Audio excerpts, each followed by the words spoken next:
Hello guys, welcome back. Today we are going to see if it's possible to beat Resident Evil 4 Remake with just the Killer 7. Now this is where we start off with the village fight. The Killer 7, I use the cat ears because the Magnum is very difficult to get enough resources to make enough ammo for this challenge.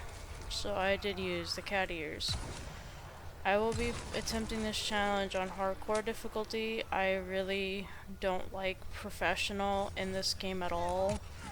So it is better just to do hardcore because hardcore is basically the equivalent, I think, of pro from original 4.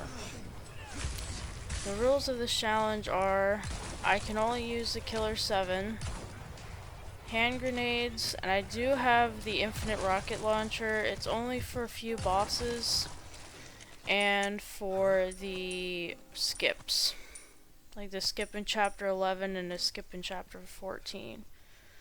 Now we are going to the farm. The farm, basically all I have to really do is get the cog and leave. But you know how these challenges are, they're not always that easy. So as we head down the farm, there's a few things to consider. We have the enemies and we also have the brute that spawns in. So I do use grenades also for crowd control and for skips, like this skip. I didn't know of this skip until I saw like a video a while back where it showed all the skips for all the different chapters, and that's one of the skips. Because originally you're supposed to go around from the other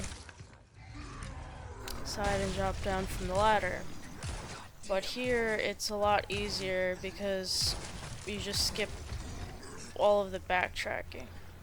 So once the brute is down, I head over and I throw a grenade because 3 or 4 enemies will appear. And if you do not kill them here, they will follow you, and they will follow you towards the bridge leaving here. And they will try to attack you while you're pushing the cart.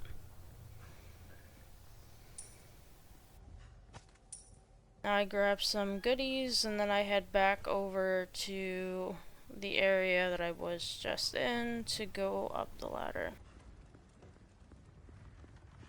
After I grab the cog. Because the cog you need to open the gate. Originally in the OG you really didn't have to do much in the farm. They did integrate a puzzle here which was okay I guess, but So after this part we will be heading out towards the dynamite area.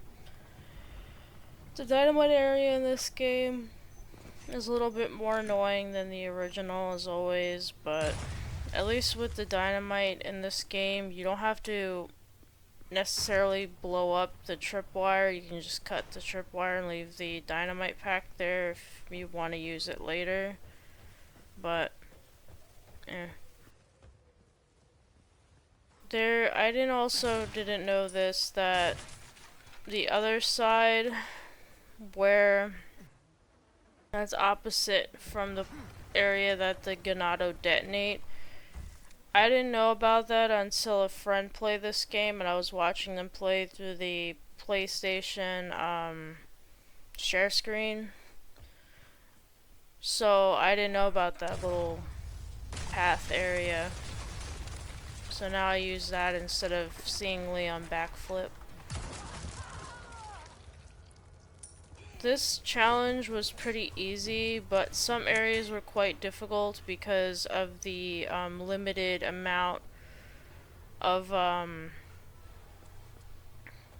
it's not a limited amount of damage, it's the fact that it's not like a shotgun or like a SMG where you have kind of more either damage output very quickly or, you know, knockback.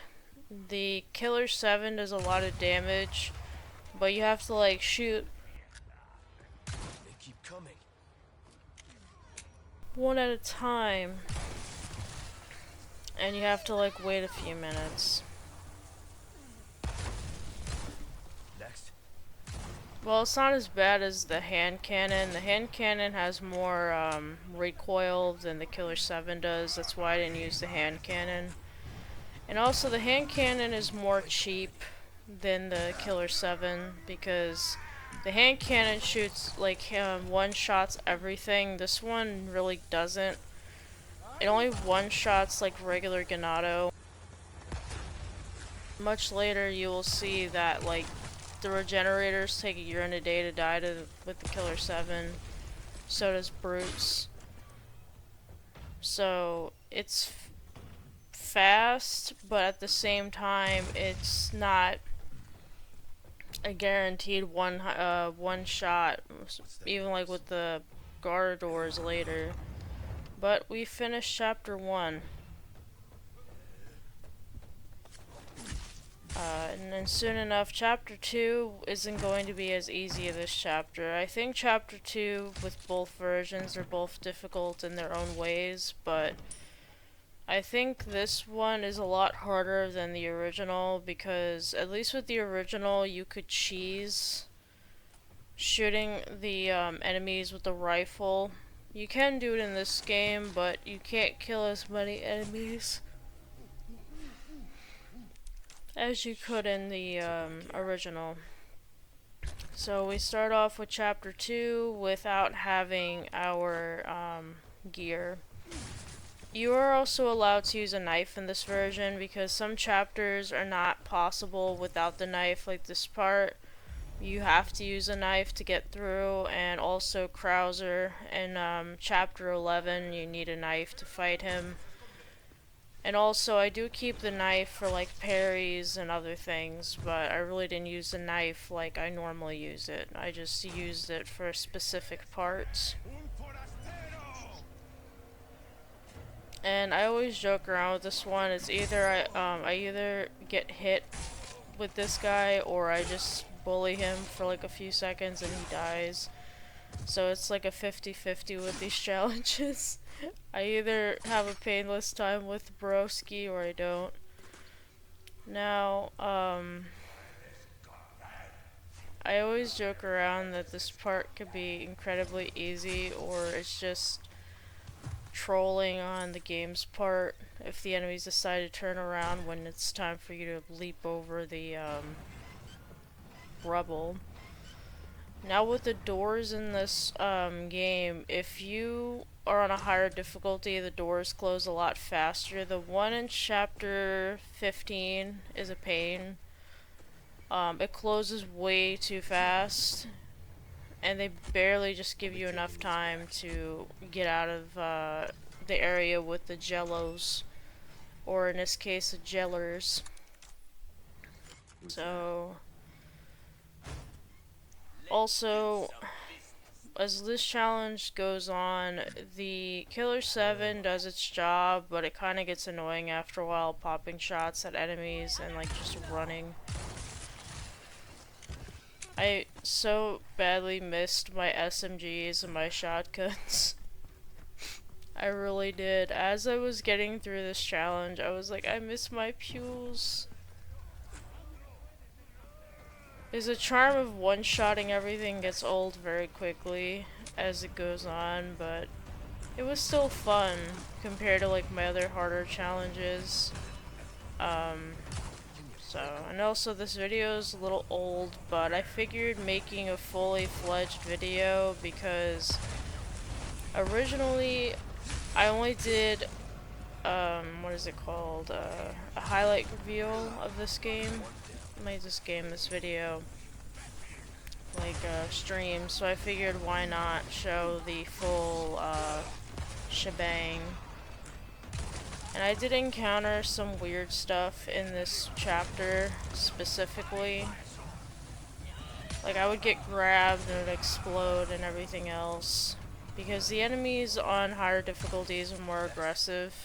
So it's kind of difficult to get around with trying to get from point A to point B with them all in a confined, condensed area. It's open and confined, at the same time as you have like narrow pathways, but you have like this large little area here, but you have the narrow pathways and the bridge, and then the narrow pathway leading to the wheel to open up the area. I do like the fact that they just made it to where you had to get one piece and then go up and turn the wheel to leave, because in the original you have to get two pieces to open the door, but in this one you only need one, and you just have to turn a wheel to leave. But I couldn't believe how many times I got grabbed in this area. I guess they like wanted Mr. Kennedy so badly, but Mr. Kennedy is a free kitty cat in this challenge. Because normally I don't use the cat ears for my challenges unless it's a challenge that requires me to specifically use one type of weapon that doesn't have readily available ammo. Is if the handgun, not the handgun, the Killer 7 was like a handgun, that handgun ammo is so plentiful I wouldn't use the cat ears, but for amount of gunpowder and large resources, it's not worth it. No, it's not large resources, it's small. I think it's small resources for magnum ammo. So I think you only get like 3 or like 4 per amount, and that's not going to last me the entire game.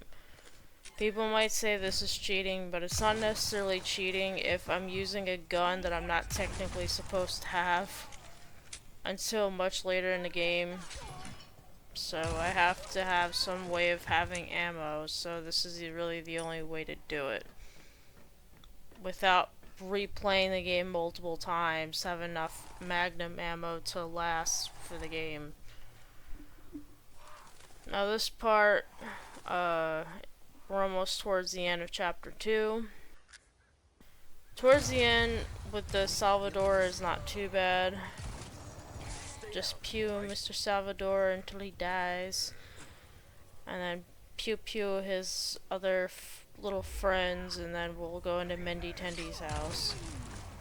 And normally the trek to Mendy Tendy's house I usually hit one bear trap, but surprisingly this time I did not hit any of the bear traps, so Mr. Kennedy's ankles are safe today, for now. And normally, sometimes while I'm streaming, I always forget to grab the marble sometimes. Surprisingly, this time I didn't forget grabbing it. And sometimes with these puzzles where you have to grab something and an enemy spawns in, and sometimes I'm like, did I grab it? And then I'm like, no, the enemy didn't spawn in, so I have to run back and go grab it. That's the same thing one time I was streaming. I forgot the key for Ashley for the church. And I'm like, why is Big Thick and not here? And then I'm like, oh, it's because I didn't grab the stupid key. So surprisingly, I didn't forget this time, which was nice. So that's the end of chapter 2. Chapter 3 in both versions I genuinely hate, but I hate the remake chapter 3 more than I hate chapter 3 in the original.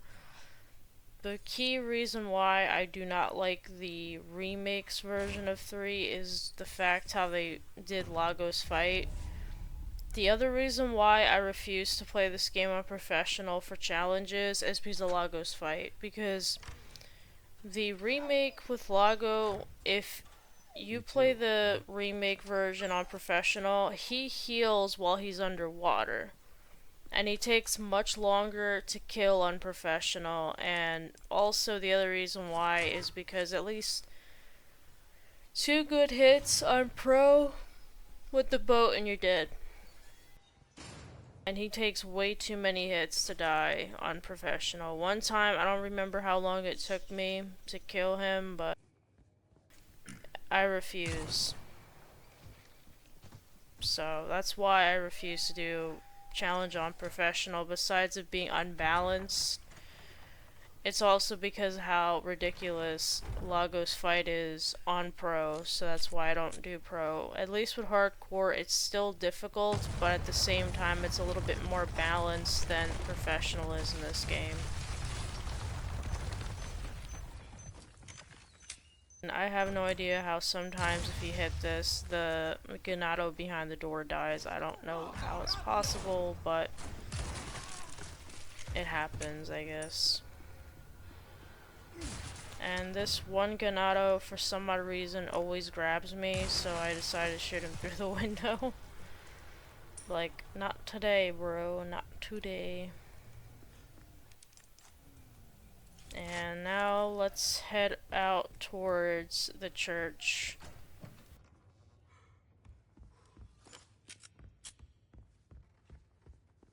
I don't know how I got stuck on that, but eh.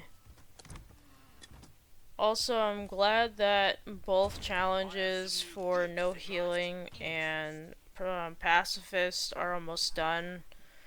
If I remember correctly, I left off at chapter 10 and no healing and chapter 11 on pacifist. Pacifist will be streamed on Saturday. And then after this gets up, I will be able to start editing handguns only for RE4 Remake. Now, once we head to the church, we have to start heading to the fishing village. The fishing village is, for lack of better terms, okay. It's not bad, but it's not good either. But it's not... It's inoffensive, if you want to say that. The trek to it isn't too bad either. So, I always use a rifle to hit the one Ganado, but I don't, so I had to use the Killer 7. The other reason why I use the Killer 7 over the hand cannon is because the Killer 7 is one of the few weapons that has a laser pointer, so it's easier to aim versus the hand cannon. But the biggest reason why is because it would have been way too easy to do this challenge with the hand cannon. And the other reason is because the recoil, everything takes forever. Because this gun does have recoil, but it's not that bad.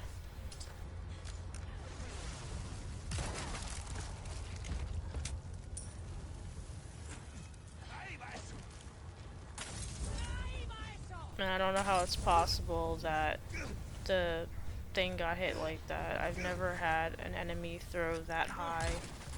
Because they usually throw towards the ground, they never throw up that way. I'm like, I'm not gonna get hit by that.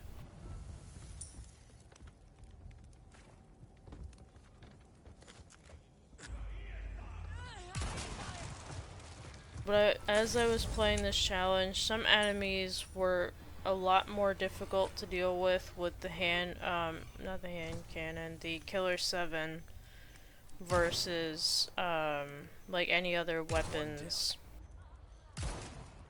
I think the most hardest part for me was later on.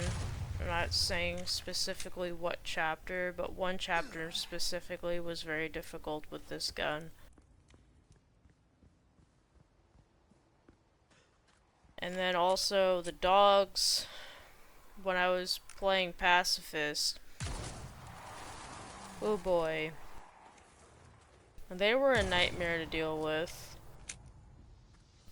They get one-shotted with this gun, but trying to avoid them with the pacifist run was not fun.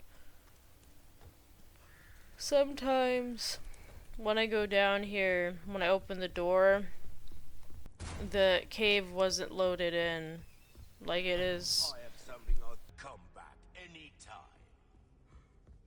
Like it was. And I'm saying to myself, how is that possible that you open it and the cave isn't even loaded in because it just shows the lake?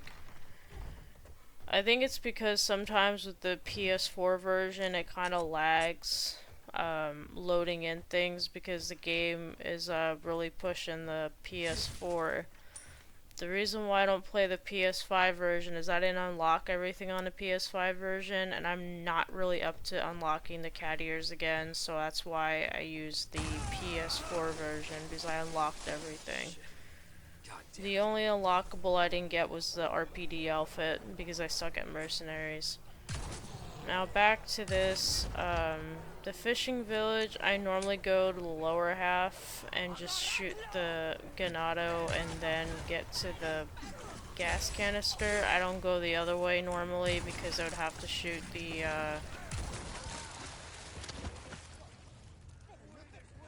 tripwire.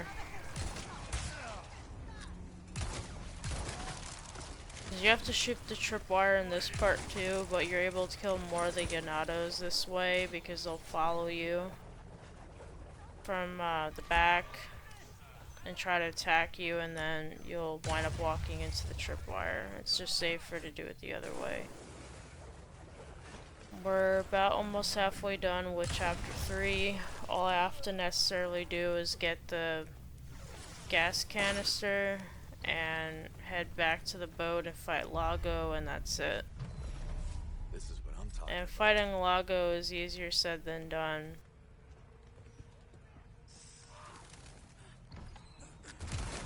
I don't know how they would take a boss that was okay in the OG and wasn't too bad. It's just probably one of the worst boss fights in this game. Because they made Krauser a lot more difficult in this game than they did in the original. Because Krauser, I had to edit out at least almost about an hour's worth of footage that was just Krauser. Because I tried to beat Krauser with no damage, because a long time ago while I was playing Resident Evil 4 Remake, I was able to beat Krauser listening to a particular song, no damage, on a high difficulty, so I was doing that, but Krauser in chapter 14 is pretty much the hardest boss in the game next to Sadler when it comes to mechanics and difficulty. Lago's difficult because it's poorly designed. Like, why are you making a boss fight on rails like this? Instead of it just being moving the boat and throwing the harpoon, this is more on rails because you have to follow like a slow track in the water to fight Lago. So once we put the gas in the boat, is now we could set off to fight Lago. Normally I just focus on shooting him in the tail in the beginning to get off as much damage as possible, and then I start attacking later on more, but it's kind of really hard to gauge the angle of the harpoons because the radical isn't always accurate, because you feel as though you're going to hit the big boy over here, but you don't. That's why I always try to aim more inner towards him, not farther away, because if you shoot further away, it's not going to hit as accurately as shooting more inner towards him. And it does take me a bit to kill Lago because on higher difficulties he has more health. And it takes forever. Like one time when I was looking up how many hits it takes to kill Lago, let's just say someone said they almost had to do like 40 something hits with the harpoons on a high difficulty. I'm like, that's ridiculous. Imagine padding out the game by making this boss require 40 plus hits to die. That's crazy. Like, when I read that, it was insane. 'Cause I'm saying to myself, I'm not sitting here popping shots, like 40 something shots for this weird lizard thingy.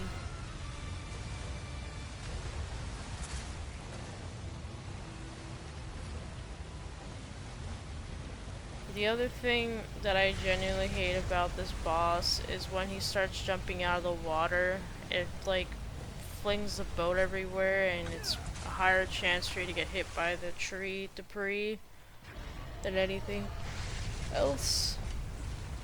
I apologize if I'm yawning too much. I'm recording this late at night, early morning, because this is really the only time I can record commentary, so I'm kinda eepy.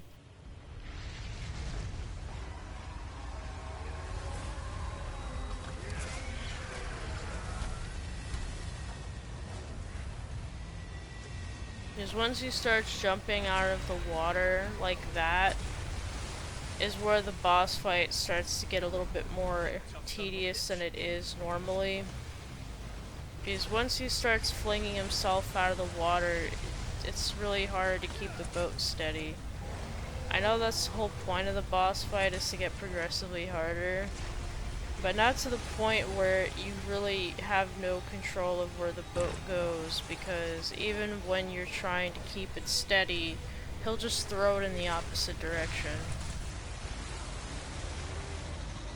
Which makes it a little bit more frustrating in that aspect.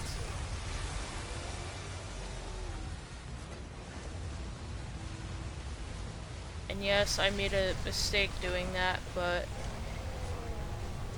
it's not like I could move away that quickly. My reflexes aren't that good. I have good reflexes for certain parts of video games, but not those. Like, when it comes to reaction timing, no. That's why action RPGs and me are not friends.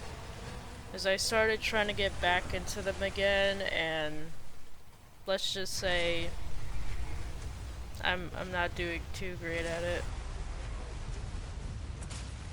Is the reason why I suck at those types of games is because dodging and timing when it comes to button inputs for certain actions, no. Well, we beat chapter 3, we're now on to chapter 4. Chapter 4 has many changes compared to the OG, because the OG, all you really had to do was go through the area with where you had to shift the water away so you can go through the path, get the key, and then go back through towards the merchant, and then after that fight Big Boy and then go to the church. In this game they added a few parts, and also I allowed grenades for our noodle friends.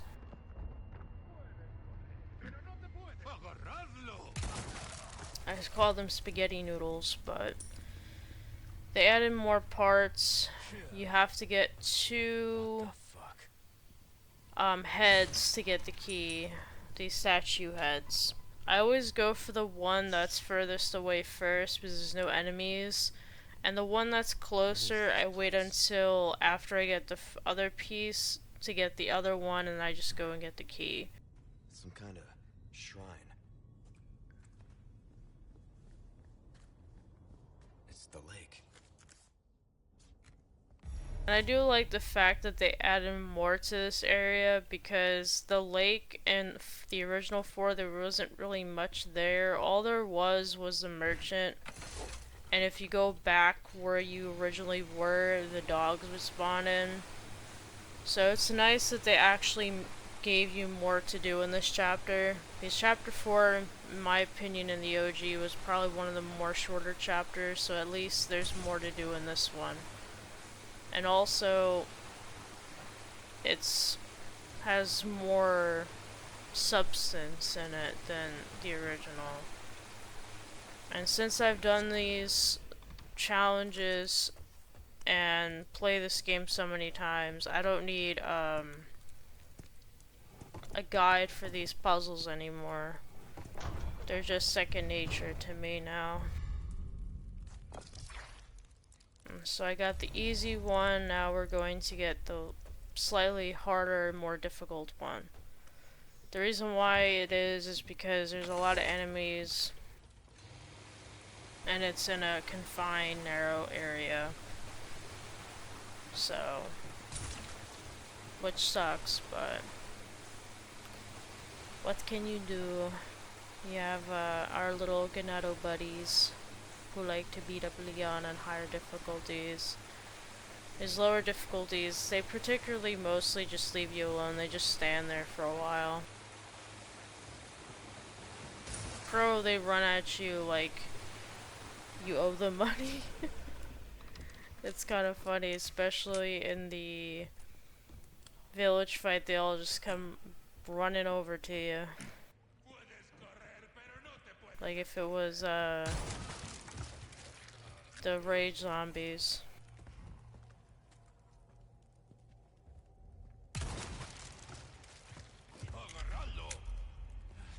And I always get hit by one of them. If it's not the one that's throwing the dynamite, it's the other one.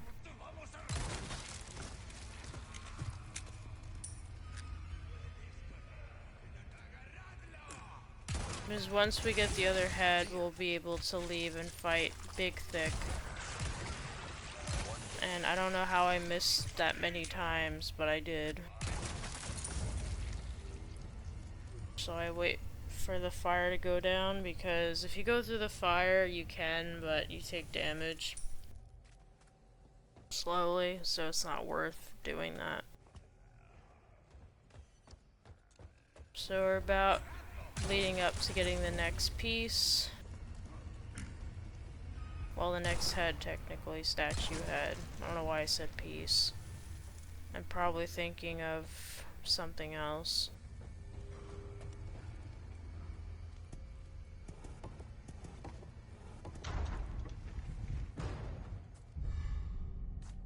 So we get the other head. Also, I'm probably going to just record RE9's video and do it unlisted because on my PS5, because yesterday when I was trying to do it, I got so frustrated because of Grace's sections. I literally quit yesterday because it just kept irritating me. I don't hate Grace as a character, I hate her gameplay. It is so bad.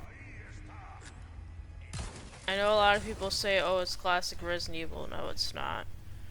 There's nothing classic about hers besides having the item box and limited inventory space. Because at least in 2 and 1, I don't know about 3, I never played OG 3, but I played OG 1 and 2. At least your guns actually did something in the original Resident Evil games. Her guns literally do no damage. It's like getting tickled, basically. It doesn't do anything.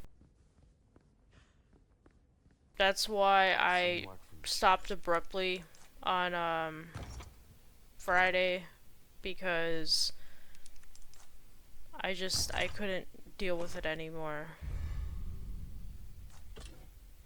So when I have free time, I will stream that challenge, and then once it's done, I'll make them public while I edit them. Well, we got both heads, and then we got the key, so now we can go and fight Big Thick. Big Thick wasn't too bad. Normally I tell people to use an infinite rocket launcher, not infinite rocket launcher, the rocket launcher to fight him, but I didn't. I actually fought him with the Killer 7. The only boss that I think I use the infinite rocket launcher for is the Verdugo and Sadler. Because Sadler is worse in this version than he is in the OG. The OG, he's still difficult, but he's not that bad. I think the reason why it's more difficult in this version is because of the Novistadors.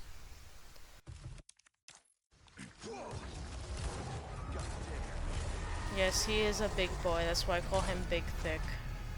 Big Thickums. It's that dog.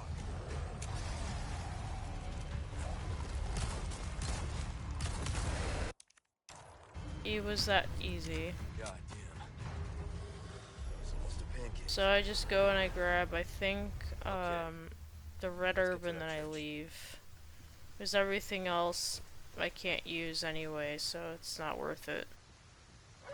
Now we're done with chapter 4. All we have to do is go head down back through the area that we were previously in chapter 3 and then fight the one dog and enter the church. Originally, I did not like the church puzzle in this version, but after doing it so many times, now it's inoffensive.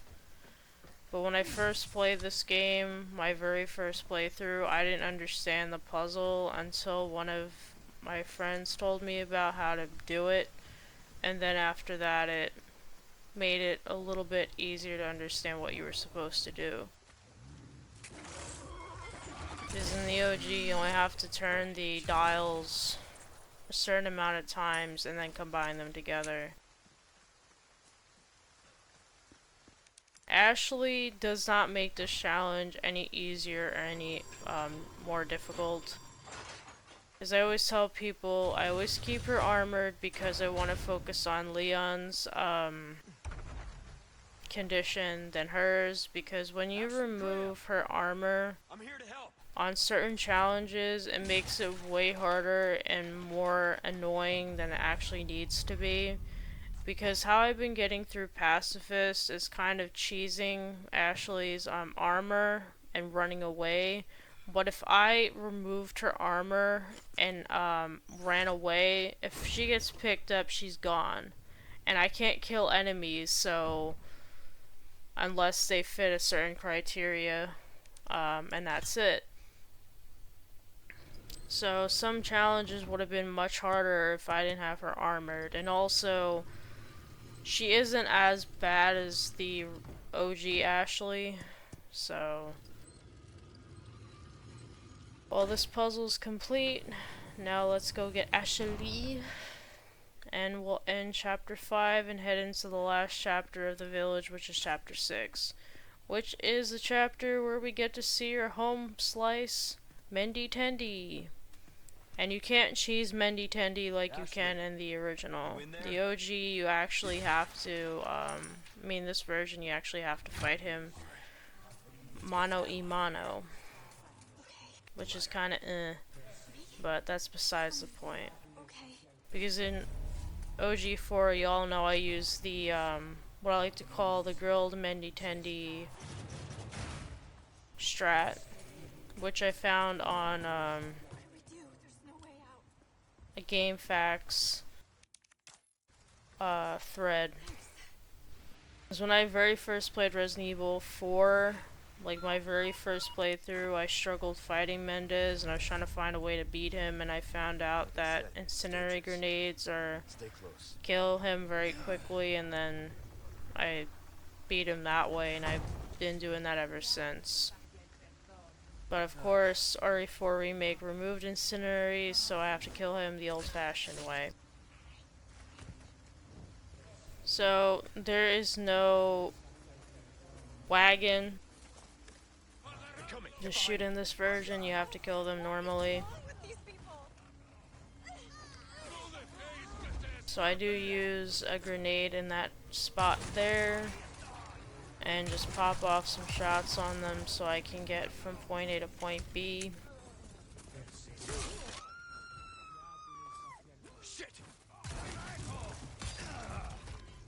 I like how while I'm trying to aim, I get not shot in the face, I get a hatchet thrown in Leon's face. Poor ostrich. Poor ostrich man. What did Mr. Kennedy deserve to get a hatchet thrown in his face? The world may never do. You hurt? I'm good. Also on hardcore and professional, the area where it leads into back in the village square is a brute, and the brute only spawns in this difficulty of professional only. The brute is not does not spawn in on assisted or standard.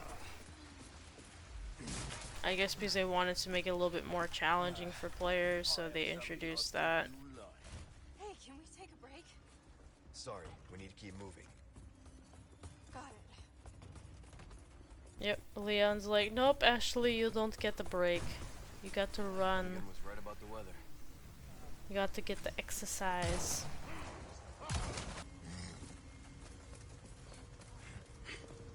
I made a cut there because I think I went back or something like that. Because sometimes I make cuts because I remove certain things like backtracking, or I remove using the case, or if I die or something I remove stuff. So I think I did something and I had to make a cut. Of course, Ashley constantly gets picked up constantly. She just stands there instead of running back. And of course she gets in the way of me trying to shoot. As it wouldn't be Ashley if she didn't do that. She always has to stand there and either get in the way of shooting, or she gets in the way when you're trying to walk.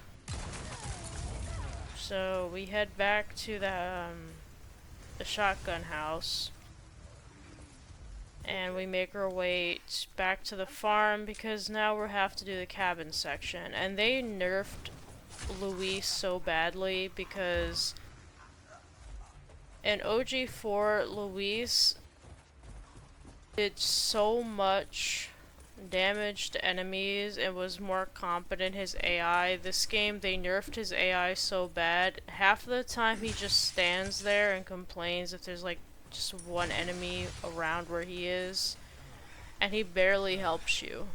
Like if you get grabbed or something, he will shoot the granados off you, but the rest of the time he just doesn't do anything. You basically have to carry the whole entire section yourself. And on higher difficulties, it's a lot harder to do so. Because the enemies, like I said earlier, they're more aggressive. It's better to go the other way in this part than going the way where the fence is. Because there's quite a few enemies that will follow you. And also there's a brute. Of course there is. So I do get rid of the brute. I think it takes at least 2 shots to kill a brute versus 1 like the other granados are. So as we pass through the bridge, we start the cabin fight. The cabin fight sucks in this version.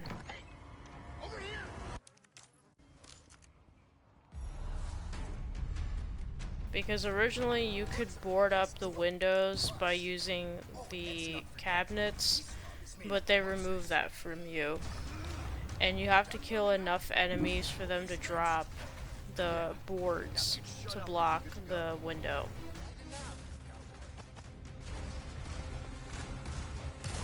The only plus that I can give this part is in the original there was quite a few windows upstairs. They only have 1 window now, so it's a little bit more easier to deal with that part. Because in the original I think there was like 4 windows. Now there's only 1 window upstairs.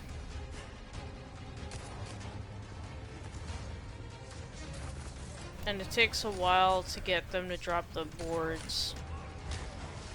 But like I said, Luis is basically useless in this part. The only good thing is that he can't die, because in the OG, if you shot him enough times on purpose, he would shoot you twice and he would kill Leon. But in this version, as much times as you shoot Luis, he will not shoot Leon, so you don't have to worry about him retaliating against you. So you don't have to worry about accidentally hitting him with weapons. I don't know why you would intentionally shoot Luis, but sometimes when I'm using the infinite rocket launcher when I do meme streams, I accidentally hit him, but otherwise I really don't shoot him that much.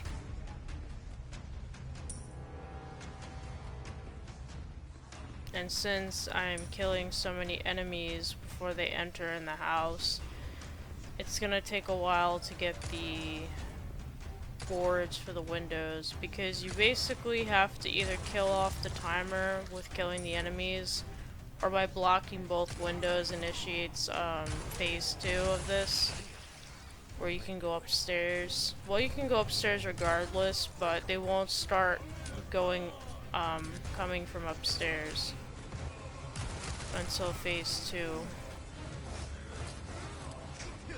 Like, he did help me that one part, but 9 out of 10 times he doesn't really do much. Now we're going to head upstairs and start off part 2. Part 2 is a little bit more hectic if there isn't the 2 windows boarded downstairs. I didn't have really a chance to board them, and poor Mr. Kennedy gets bonked with a shovel, not once but twice, because I got This is gonna be bright. and now I get to do some kicking. Twisty son of a More squiggly beams. And I did stay up here because it's easier to deal with the brute this way. Because if you go downstairs, it's much harder to deal with the brute and all the enemies. But once the brute is dead, chapter 5 will be done. So now we are up to chapter 6, which is the final chapter of the village. And then we get to start the wonderful journey through the castle. By far the worst part of Resident Evil 4 because it's so long and drawn out. But the good thing is, in a way, the remake made the castle slightly shorter than the original, but it's still quite long. So we're going to repair our armor, and then we are going to do this part. The one thing I do not like about the remake is they took the choice away from players to either fight the Bella sisters or the other Big Thick. They removed the other Big Thick from this game and made it so where you have to fight the Bella sisters regardless. Guess we're doing this. And the Bella sisters are kind of a pain, but they're not as bad as the OG's Bella sisters, because at least in this game the Bella sisters are in like a building, they're not out in the open. Because in the OG there's like a large like circular like kind of arena where they drop into. In this game they're in like just a house, so it's easier to fight them that way.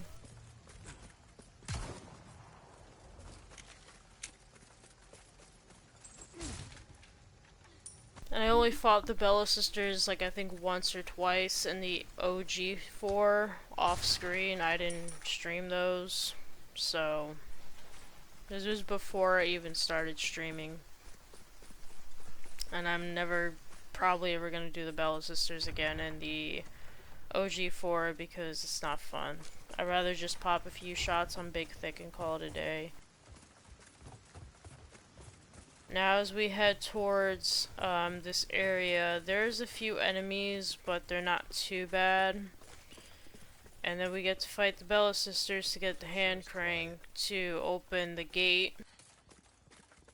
But this chapter is pretty short.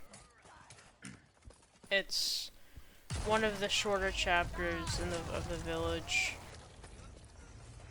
which isn't necessarily a bad thing.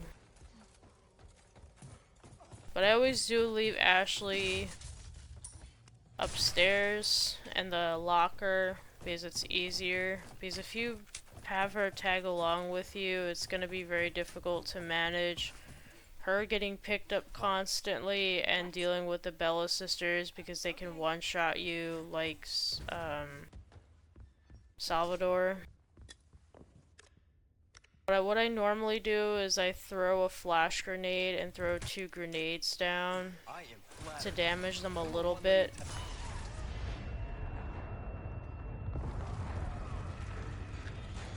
But it doesn't do as much damage. I know some people cheese this part by using the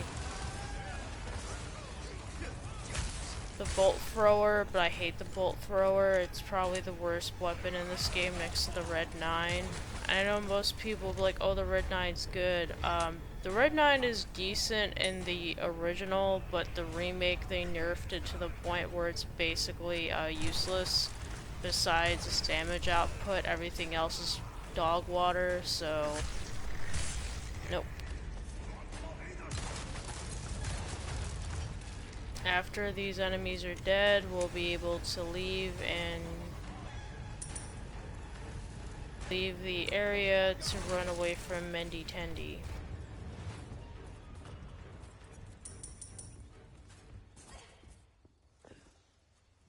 Like, Ashley.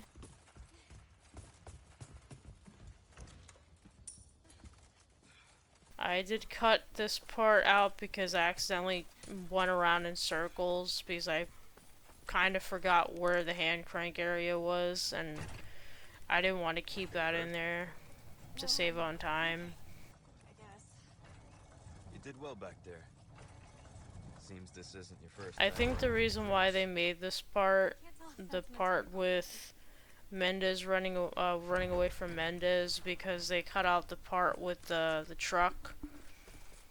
Because after you beat Mendez, there's just a truck chilling there. You don't have to run away from a truck, so I guess they decided to do this part instead to make up for the fact there's no truck section with running away from all of the ganado, so they used Mendez instead.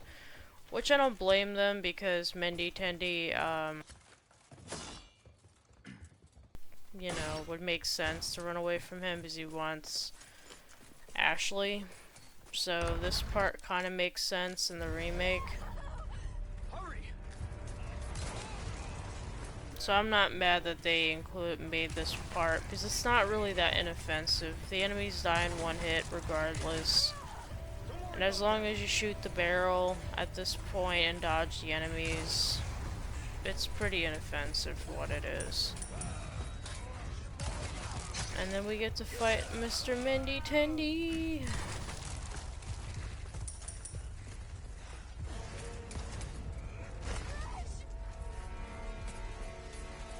This way. Okay. Now we just have to fight Mendez, and then we are in a clearing to start the castle. If we see him again, you run. And let's just say the castle was not fun. Do my It never really is, to be honest. Regardless of what version you play, it's not fun. Because some parts in 4 in the original suck, and then some parts in this version of the game sucks on the castle.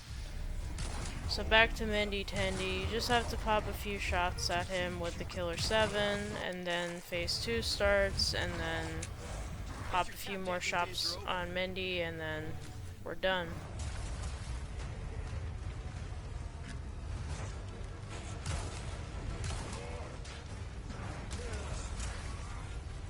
running out of options, huh? And Mendez is dead. So now we can grab his eyeball and leave. Give my regards to your In this game, the eye doesn't do anything. The original, it was a way to open the door to leave. But in this game, it's just considered a treasure that you can sell. I won't let that happen. And you see the truck chilling over there is, I guess, an Easter egg, maybe. And then We start our first chapter of the village, the castle, which is chapter 7. Chapter 7 is relatively the same. The only part that's omitted from chapter 7 is the part with the swords. That's later, because usually in the original, after you do the catapult section, the sword section appears, but in this game it doesn't. It happens a little bit later. What are they? Shh. Keep your voice down. And the gripe I have with this enemy is that they combine two plagas in one. They combine the plaga in the OG that insta-kills you with the plaga that shoots the acid. So, or whatever goopy stuff it shoots at you. I just call it acid. It looks like tar, but I don't know what to call it. Now here's where the catapult part starts. They added more enemies because originally there was only 2. I think they added like 2 or 3 more enemies in this part. I did try to kill a few so I don't get hit by the arrows, but in a few minutes I decide it's not really necessary and I just run away.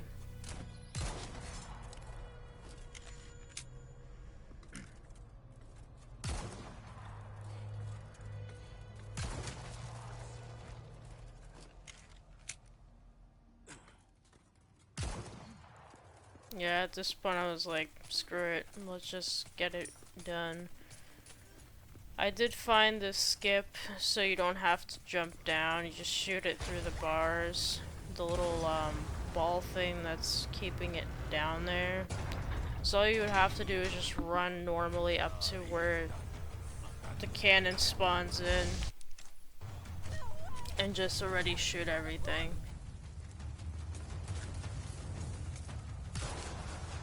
It speeds up the process, it makes it a lot easier instead of just wasting more time.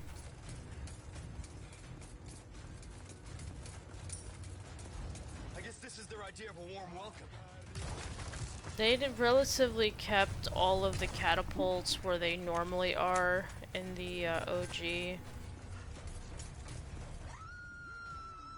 But they removed more places that you can hide behind to shoot the barrels. And of course Ashley constantly keeps screaming because of the enemies. But in the pacifist run it was funny, I kept ditching her. And here's another enemy that turns into the noodle, squiggly noodle.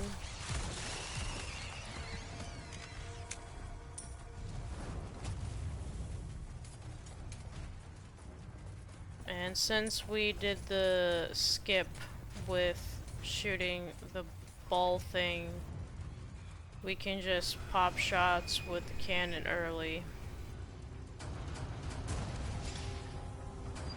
I don't even know how I didn't even shoot the catapult.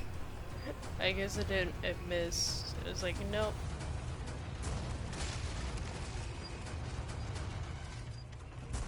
Well, we got through this part pretty easily, surprisingly. And now we get to go inside the castle and initiate the part with the area where we meet Salazar, Mr. Kennedy. I don't know why they just made him like a little Victorian old man. Because at least in the OG he looked like a little Captain Crunch. But in this game they make him look like an old Renaissance man. And I had to cut because I accidentally messed up this part. So I had to make a jump cut.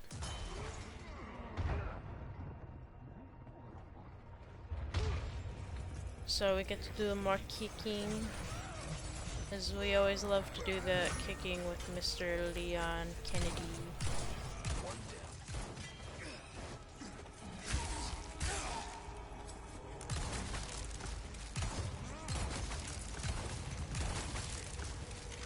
And then after this part, we get to deal with the Gardeadors. Well, singular Gardeador. The Gardeadors in this game are relatively the same, how they act. I think they made the ones in this game a little bit more sensitive when it comes to noise. From the other side. Because in the OG, you can move slightly quicker without running, but in this game, on higher difficulties, they just know where you are regardless. So, regardless of what you do, they follow you. And they do so much damage. On high difficulties, like less than 1 or 2 hits, you're dead. Did I keep animals down here or something?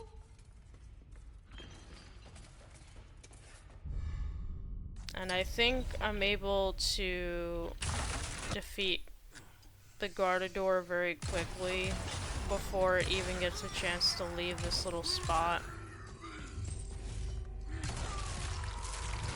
Which was oddly satisfying. Now we can actually leave this jail area without having to worry about the Gardeador attacking us and stun locking us to the point where we die, because that's another thing that the Gardeadors like to do in the remake, is they like to stun lock you. They can stun lock you in the OG too. That has happened to me quite a few times. Now since we got the key, now we can leave this area, only to loop back in the area again. And this is what I mean by the sword area section getting pushed in further, because this part was after For now. the sword part, not before. The sword part is in the beginning half, not after the Gardeador. The Gardeador comes after this part, so they did it backwards, which is kind of dumb, but I guess they wanted to make it slightly different for the players that played OG4 first than this version. Well, it's just a replica. Only a couple of uses for it. The only thing I can give this sword puzzle is it has more steps to it, and you don't have to worry about enemies like in the original, because when you're trying to grab the swords, there's enemies that spawn in. In this, there's no enemies, so you can just focus on doing the puzzle, which is nice. Oh, guess you were right. Now we get to do the part with the chandeliers.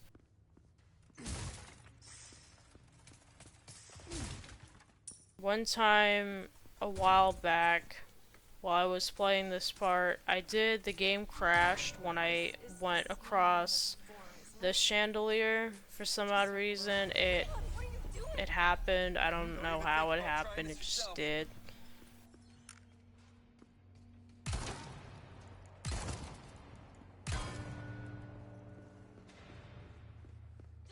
And now we get to do the worst section in chapter 7, which is the water room.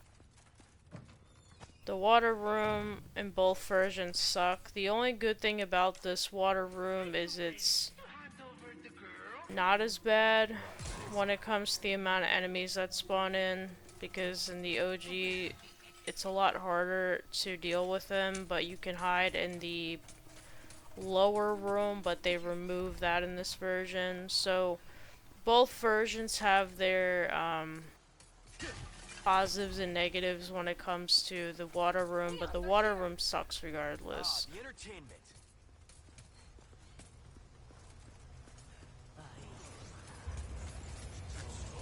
I think the worst part with the OG, I'm not the OG, the remakes, is the alcoves on the top with the archers later on is annoying.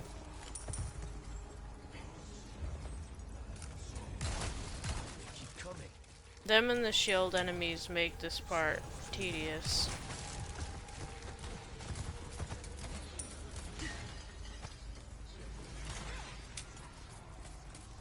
Now we get to head down here because in the OG there was a little room down here that made this part slightly easier because you can just bait them in one room and slowly kill them off one by one. It was easier. But they removed that room in the remake, so you have to do it the way that they want you or intended you to do it.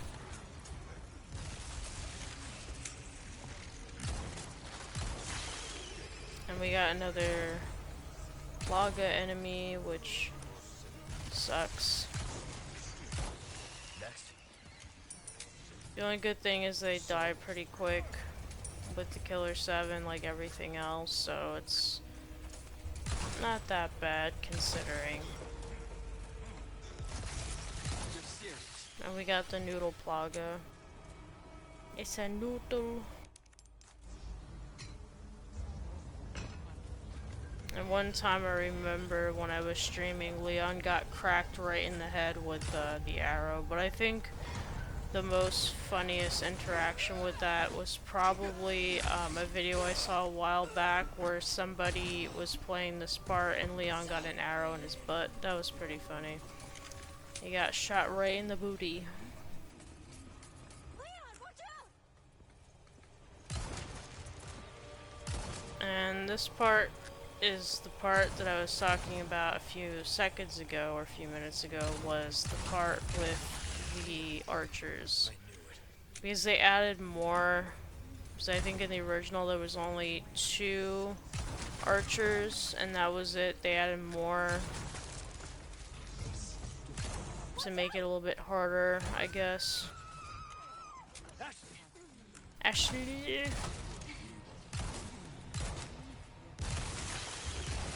I don't even know how I was able to shoot the enemy without getting hit by the Plaga, but that's besides the point. We're almost done with chapter 7. We will be starting chapter 8 soon, which in my opinion is kind of inoffensive. It's an inoffensive chapter. It's not too bad. But so far this challenge has been pretty easy, all things considered. There is, like I said, some downsides to the Killer 7. It's kind of slow, and it's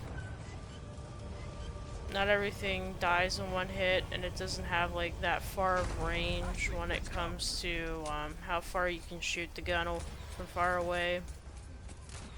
But it's fine, like I said, for what it is.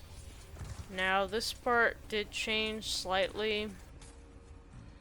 As originally, you could have Ashley go on either side of the area to start the water room section, the second half.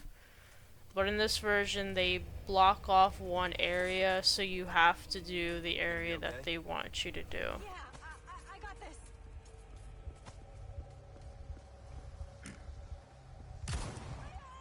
Bro was running. I'll cover you. Don't stop. I always find it funny how they run in this part. They like walk really slow and then they just start running out of the blue. They keep coming. Like they're sprinting. But as I had the chance, I did the wheel because I forgot there was a wheel there. So I did it before the enemies start spawning in on Leon's end. Because Ashley can't die and she can't get picked up. So I focus more on Leon's area with the enemies than hers. I don't know how I missed that many times trying to shoot the zealots.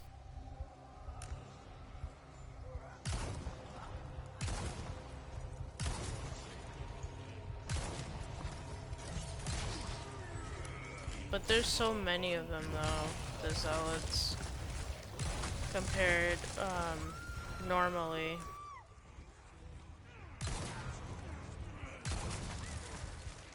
But I'd sometimes use a flash grenade over that way to make it slightly easier. But if she's not wearing the sunglasses, that cheese really doesn't do much for you besides stunning the enemies, but also stunning her at the same time. So I'm gonna just stand here for a few seconds until another zealot spawns in while she's still turning the wheel.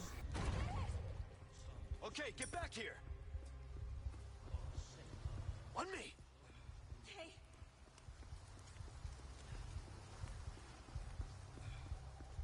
Hurry up. And we're done with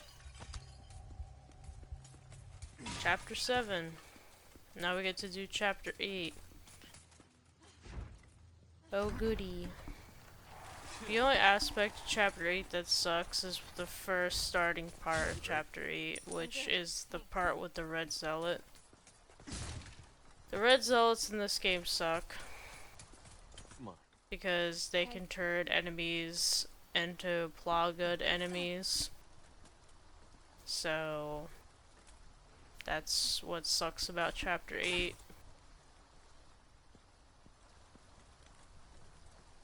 But at least there's no Ashley. Yay! It's an Ashley-free, chapter.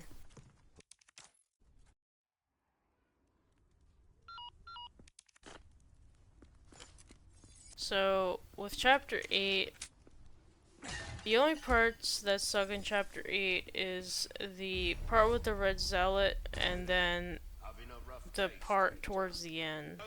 So I repair my armor again, and we head up to the part with the red zealot. I think I do use the infinite rocket launcher to kill him real quick before all of the enemies start coming in. No, I actually use the Killer 7, surprisingly. I'm thinking about a different challenge, because I've done this game so many times, everything just blurs into each other sometimes. Present for you. I did use a grenade to speed this up, because a lot of enemies do spawn in. And then here's our little buddies, our little plugga buddies.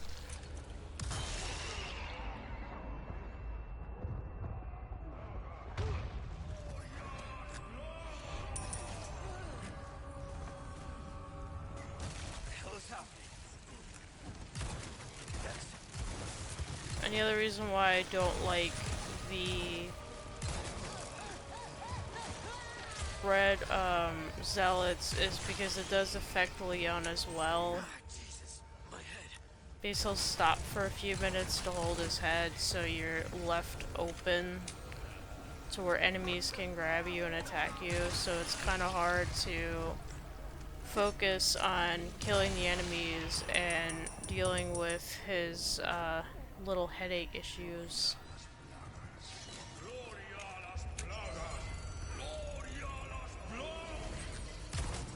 Poor Leon needs an Advil or a Tylenol PM for his headaches.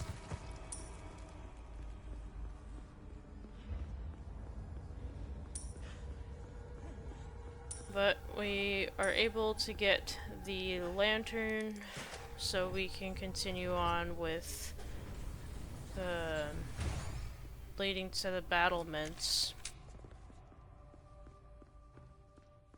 And we get to see Eta, or as I like to call her, the automated train lady. Because her voice sounds like a voice that you would hear at a train station, like those automated female robotic voices. That's what she sounds like, so that's what I call her. So we have to get the little stone blocks to open the door.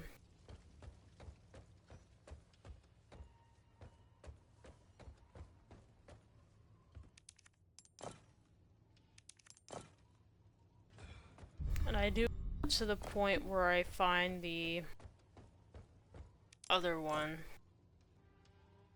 And I cut to where I solve the puzzle because sometimes I take way too long on some puzzles and I don't want to bore you guys with how long it takes me, so I cut it to save time.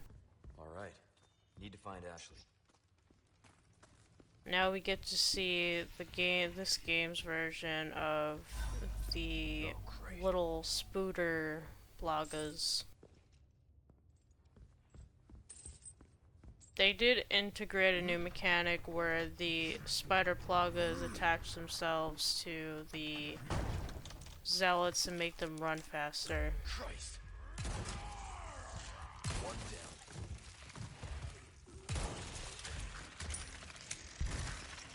And now this is where the battlements actually officially start. I have something I think you like. I cut to after I saved because I think that's when one stream started and one stream ended. So I had to merge them together so it makes sense. I usually do fight the ones up on that alcove area, but since I don't have a rifle, there's like no point in doing that. So I used a grenade Oh, you were expecting me. like I normally do, and then switched back to the Killer 7 to kill off the enemies so I can enter in the little area and progress while collecting all the monies as we go. And for some odd reason, I don't know how I did not shoot the plaga. Because I shot it quite a few times and I was wondering how was it not dead. But it's dead now. I always make sure to kill off the zealot first before the little spooter plaga, because if you don't do that, it will just jump on the shield enemy, and the shield enemies, in my opinion, are worse when it comes to the plagas attaching themselves versus regular ones.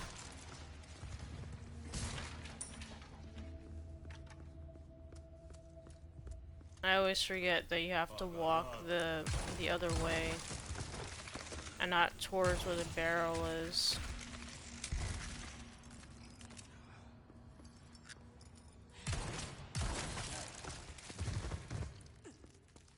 As we're about halfway done with chapter 8 already. Because all we have to do is just get through this part and then deal with the next big thick. But there's a skip. If you have a launcher, you can just pop a shot and he'll disappear for the rest of the battlements. The reason why I do that is because of the fact that with the big boy, he throws rocks, and when he throws them, they split into like pieces, and it's very easy to get hit by those rocks. So, and it slows down the pace of this chapter, so I use the skip to make it easier. So you'll be seeing me soon switch to using the infinite rocket launcher. It's only for the skip, and the reason why I bought the infinite launcher instead of buying regular ones is because it saves money. Because if I have to buy rocket launchers constantly, it would waste the money even though I have a lot. Because I use New Game Plus, so I have everything unlocked, so I don't have to finagle with these challenges. So I do use the infinite rocket launcher to skip this part. Because that's one of the skips I used it for. The other skip I'm going to use it for is chapter 14 skip and chapter 11 skip. Which you'll see later on when I get to those chapters that I use the skips. Chapter 14, it's to break the the wall faster, and then chapter 11's is to blow up the rocks instead of getting the TNT. So it saves time. Now back to this, we're pretty much done with this chapter. We just have to shoot these two archers and drop down, and then once we get the cannon, we're home free. And then chapter 9 starts with the dogs. And chapter 9 is eh. And I don't know how I parried that at all. I think it hit more the wall than anything else. But I'll take it, I guess.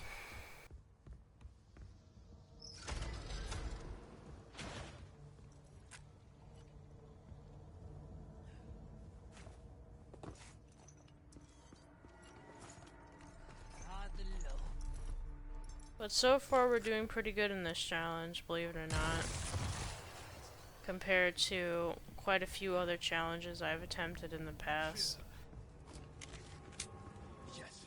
But, like I said prior, I'll probably do most of my RE challenges unlisted.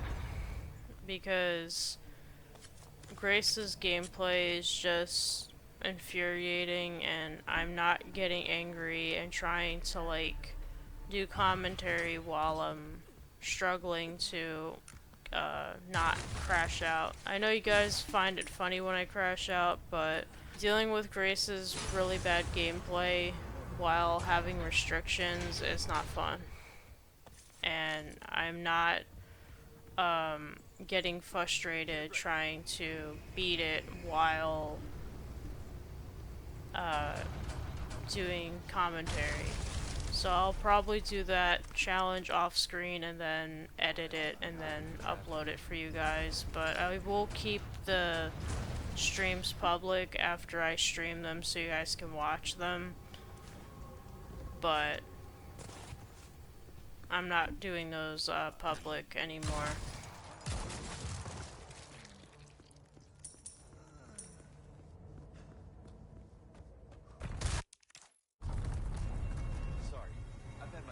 Well, chapter 8 is complete. Now we're on to chapter 9. Chapter 9 starts off in the maze like it normally does in the OG, but they made some changes. Instead of getting 2 pieces for a door, you have to pull 3 levers to open the gate. And we have Ashley with us, unfortunately. So, as we head out, we do grab the yellow herb because we will be needing it. And we do leave, and now we're going to head off and get this section started. And it is a little tedious, but it's not too bad. I normally go for the levers, not where the door is that Ashley has to keep open, it's the other one. I do that one first, and they do the gate one last.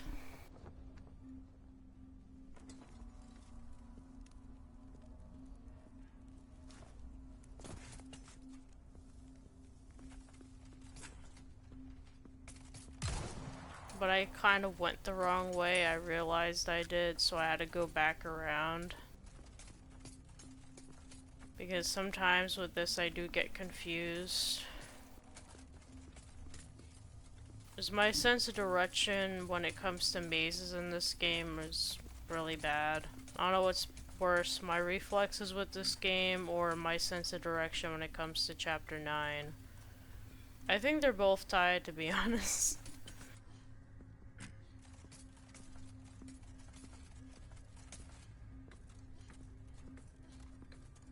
The dogs in this game are basically the bane of my existence. Them and the Novistadors are like my most hated enemies in this game.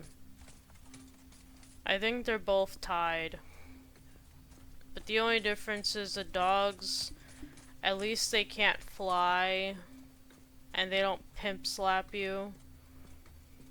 like the Novistadors do. The dogs just jump and knock you over, that's about it.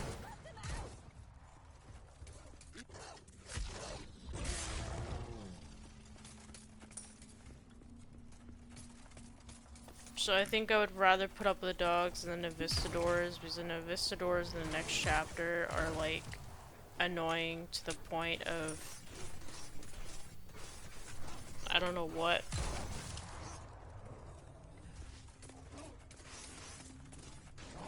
Like, the ones in the original aren't that bad as long as you have like an SMG. But the ones in this game are awful. The Novistadors are probably the worst enemy in the game. And that's not saying much. Now we're down to one more banner. So let's head down and get our last banner, which is the one with the gate that you have to use Ashley to keep it lowered.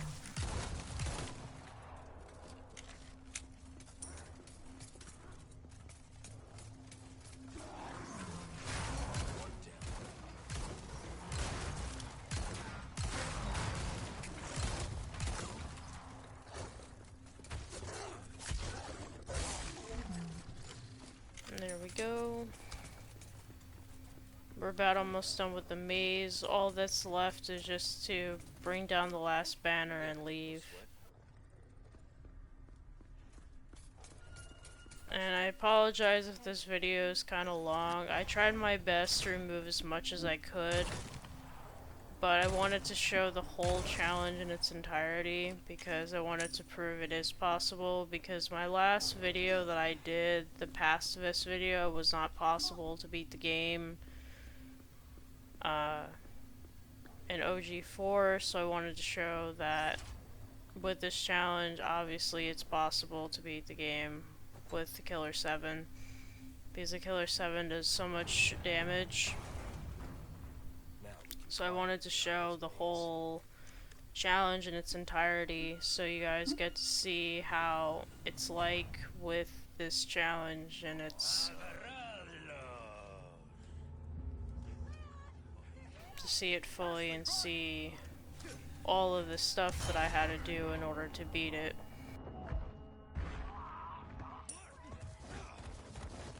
And of course, I constantly keep getting grabbed because enemies like to take you by surprise.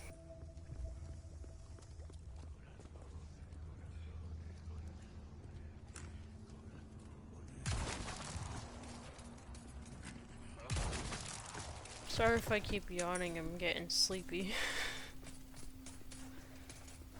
But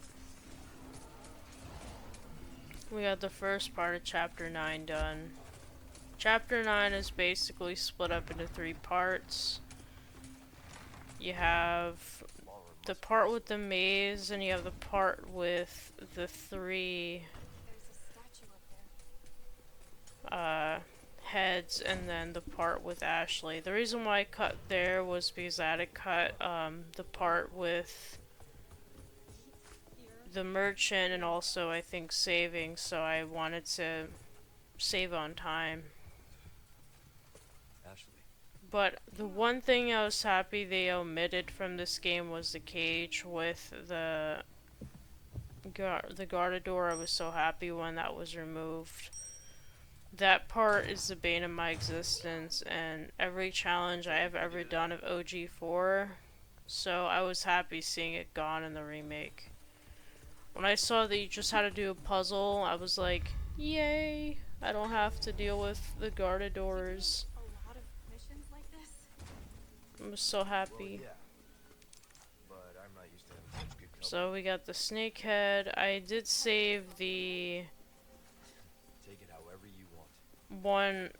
the goat one for last, like I normally do. Hey, Leon, there's some armor. The night section was a pain. I tried my best to do it with the Killer 7.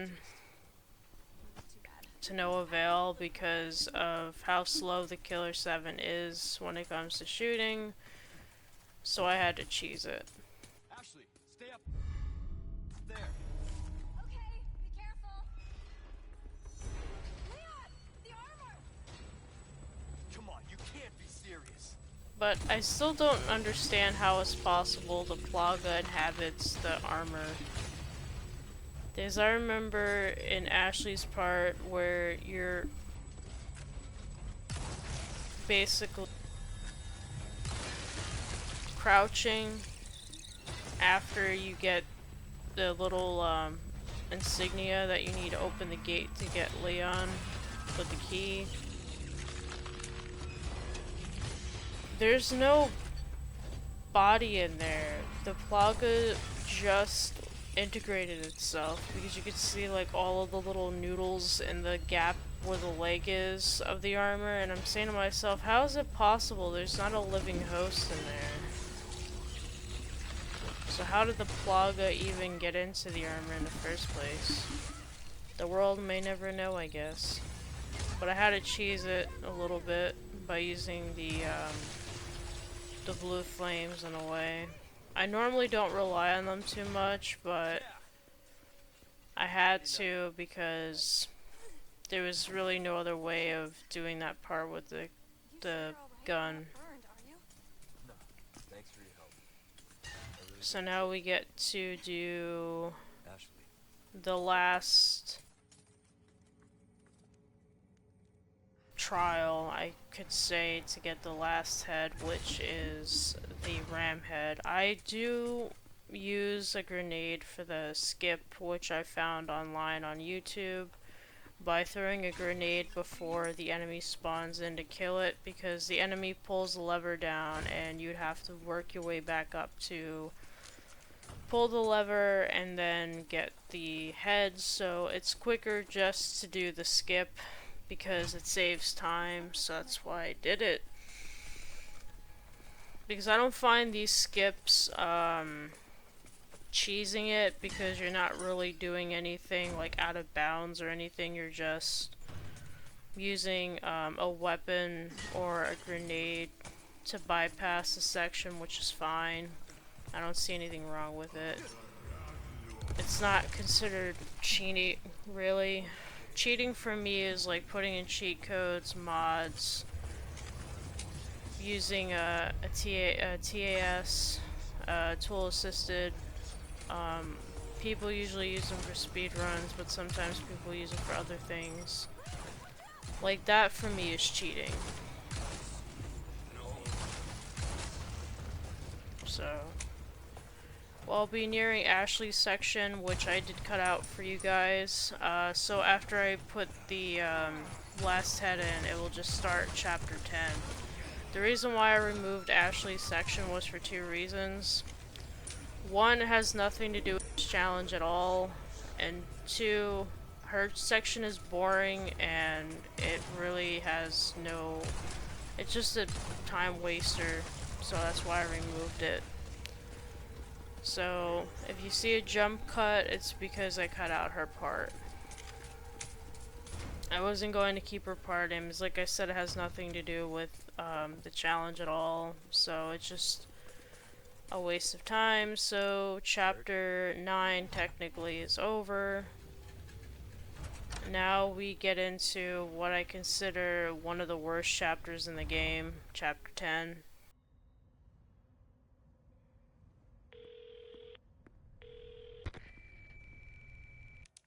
The reason why I hate chapter 10 is because the Novistadors in the ballroom. Because there's so many of them and they're ruthless when it comes to attacking you. They'll just fly around and be a nuisance. More than they normally are.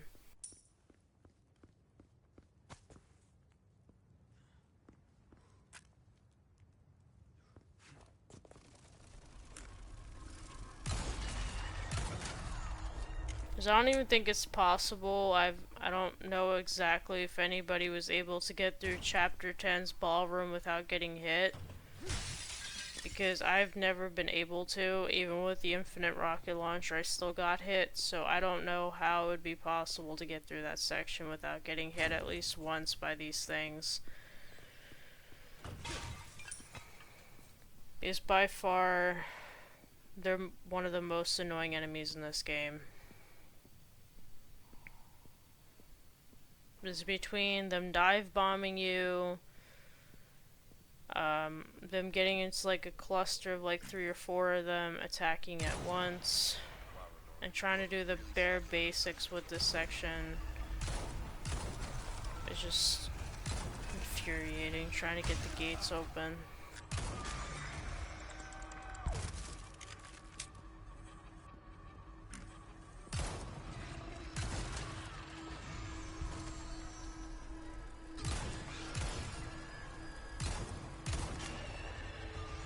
I don't even know how that one, like, took so long to die.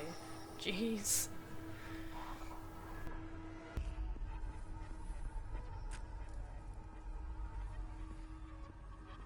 Because they just keep spawning in regardless. Because I know there's like a few that run over, but I don't know why they weren't spawning in. I guess like you have to get further down the stairs for them to spawn in.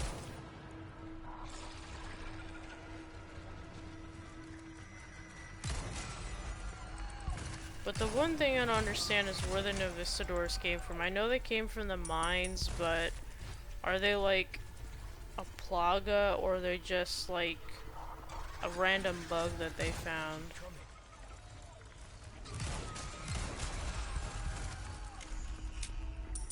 Just like never really explained how the Novistadors work the way they do. They're just annoying buggies. I call them drama queens because how they die.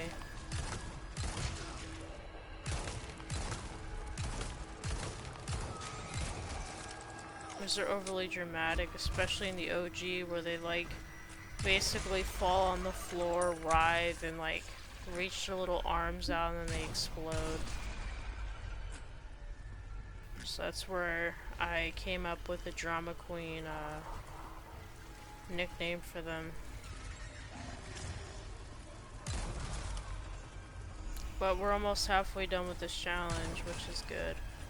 Because technically we only have 5 actual chapters left, because chapter 16 I really don't consider a chapter, because all 16 is a little bit of walking, 3 Novistadors, and then a boss fight, jet ski, and then you're finished. So it's not really a chapter.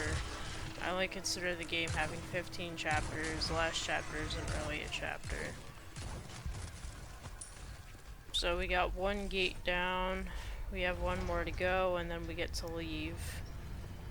And I do use the infinite rocket launcher for the part with the double guarded doors, because the double guarded doors in this game is much more difficult than the original's double guarded door, but they're both difficult in their own ways. But I find this one to be a little bit more challenging than the OGs. So.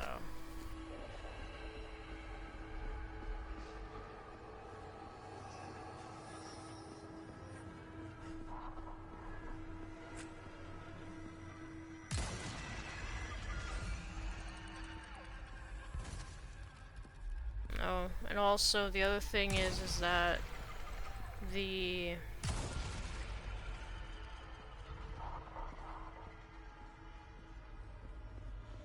other thing with the Novistadors is they like to fly behind you and attack you like the other enemies do from the back, but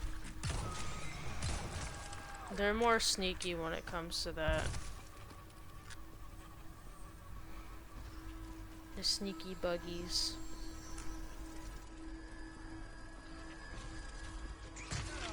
Like, I didn't even know there was one behind me, as I'm saying, the little sneaky buggers. And they're mean. They're mean buggies. But the good thing is once I pull down the last lever,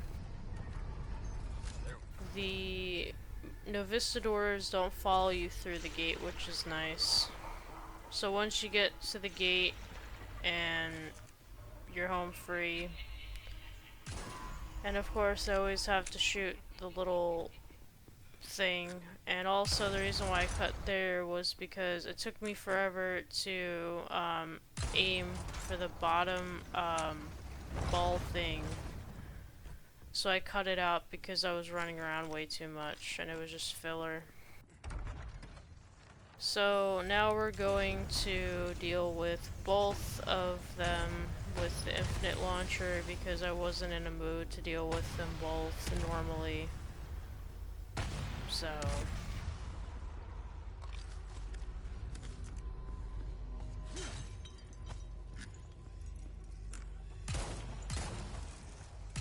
and once we get both unicorn horns from both of the dead guardadors, we get down into the, I don't know if it's considered a basement.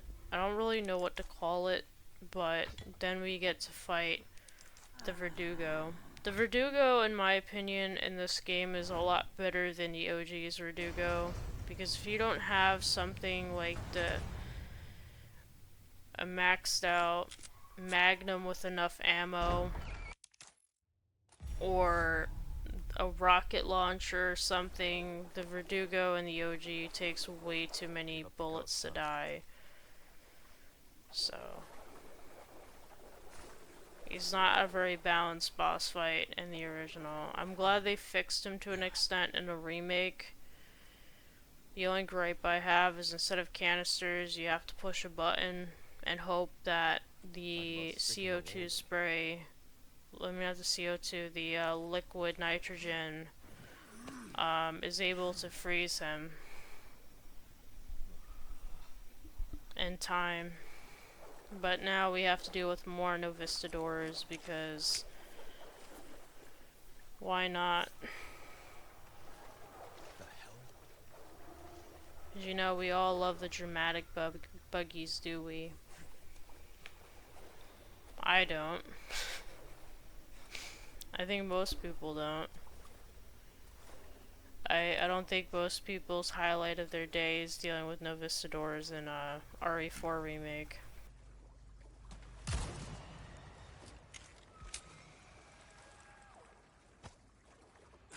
And I always get confused with the way that you're supposed to go after you jump down this path area here. Because I always get confused because they all basically look the exact same, both paths do. So I always wind up getting confused and going around in circles. So sometimes I open the map, so that's why I cut those parts out.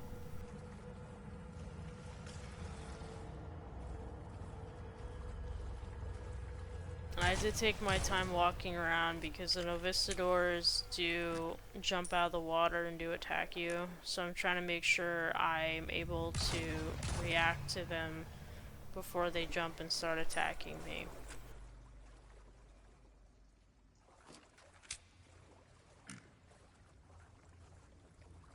Because they don't give you much time to react in the first place.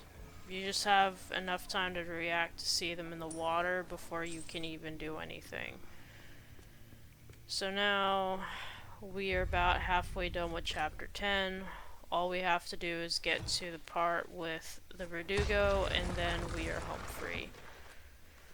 And then we start chapter 11, which I only kept in because of it being an important chapter, because there's a boss fight in it.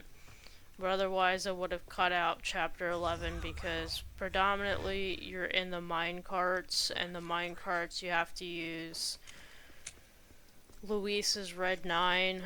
You're not allowed to use any other weapons like in the OG. You were able to use any weapon you wanted to use.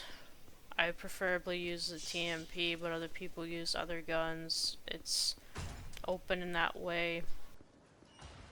But in the remake, they made it to where you have to use Luis's Red 9. So after I repair my body armor for the upteenth time, we will be fighting the Verdugo. And I do use the rocket launcher for him because I wasn't really in the mood to keep popping shots off at the Verdugo, because he takes way too long. He's basically a bullet sponge.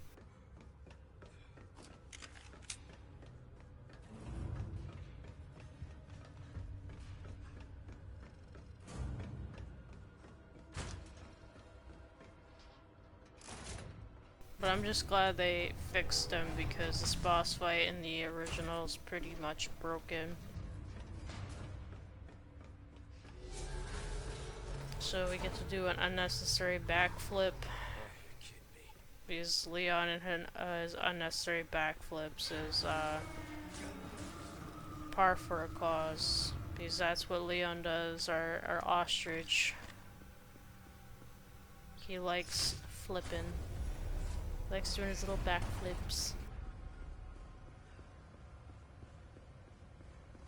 I think it takes 2 shots of the rocket launcher for him to die.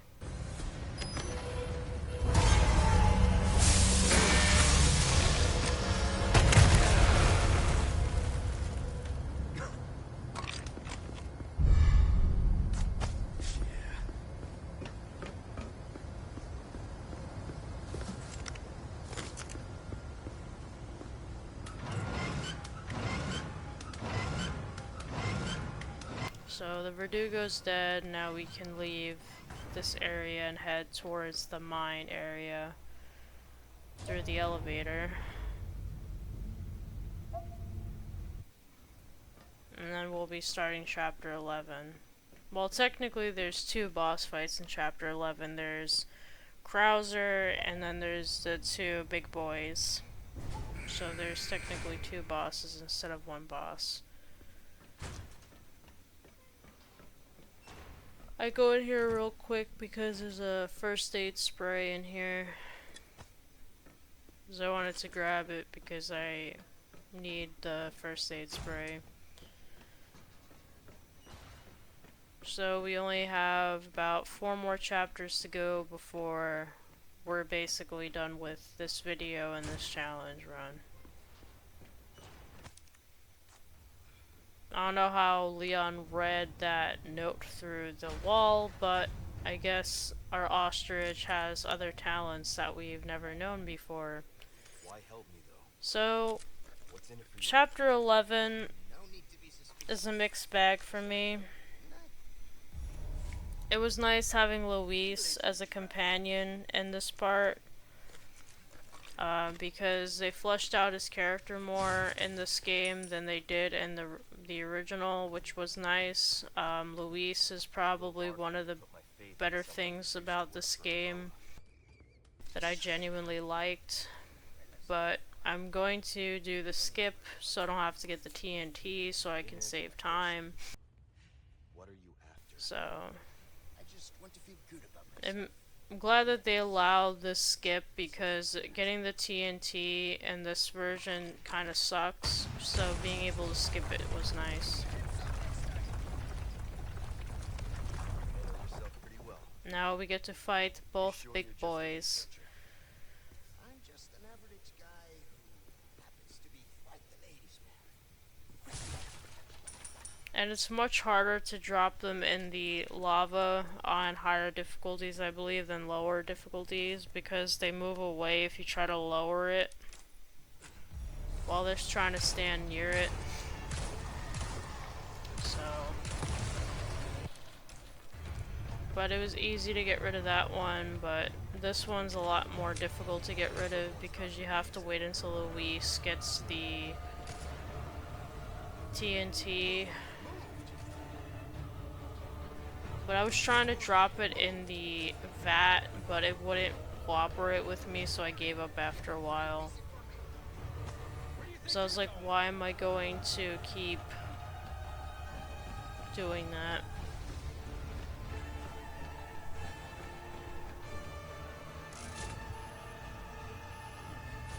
Like, he purposely stumbled back so I couldn't drop him in there.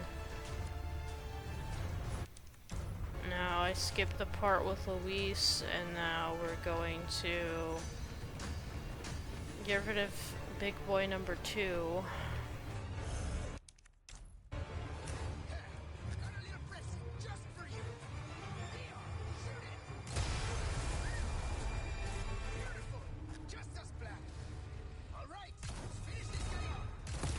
And then big boy number 2 is dead. Now we get to start off this part soon enough with the first minecart section. The first minecart section isn't too bad. The second one's a little bit more difficult, and you'll see why soon enough.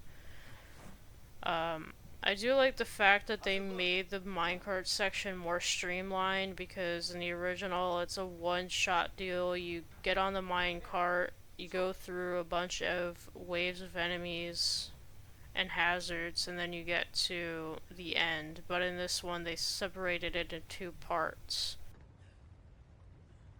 instead of one streamlined part. So it kind of broke up the monotony a little bit. Well, that was a pain. You're keeping those things cooped up down here too? The underground here is sacred to them. See, this is where they discovered Las Plagas, preserved inside ancient deposits of... As on Pro, this section was the bane of my existence. The minecart section was the bane of my existence. I do save here, or I don't remember, but otherwise it probably would have been cut out, because I cut out my saving because I find it's unnecessary padding in the first place. So we're going to kick off our first part of the minecart section. The minecart is okay for what it is, because you still have the hazards. The only difference is you have to move with the cart. You don't have to do that in the OG, but in this one you do.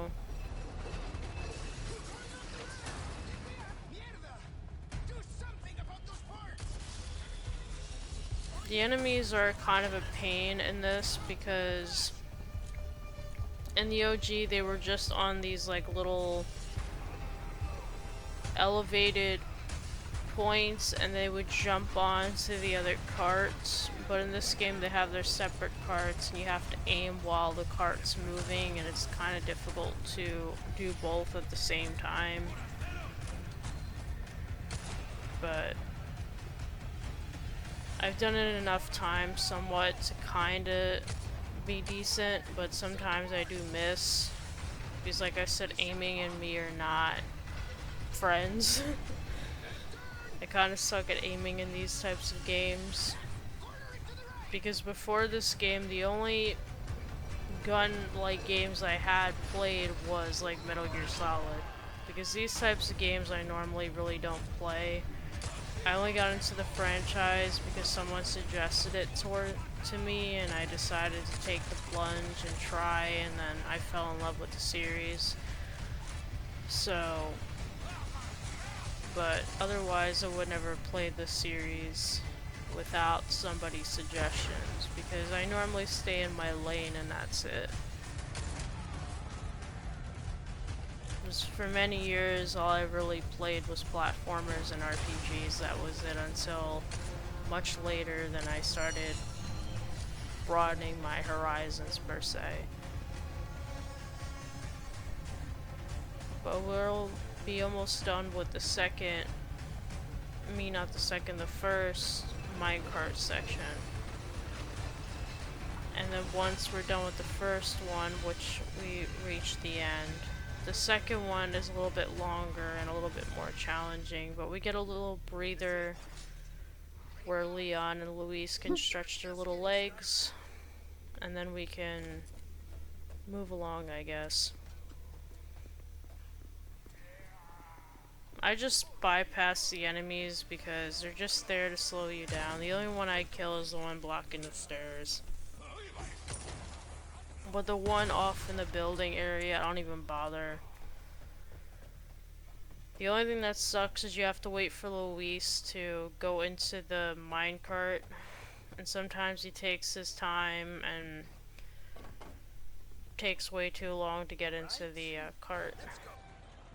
Oh, not this again.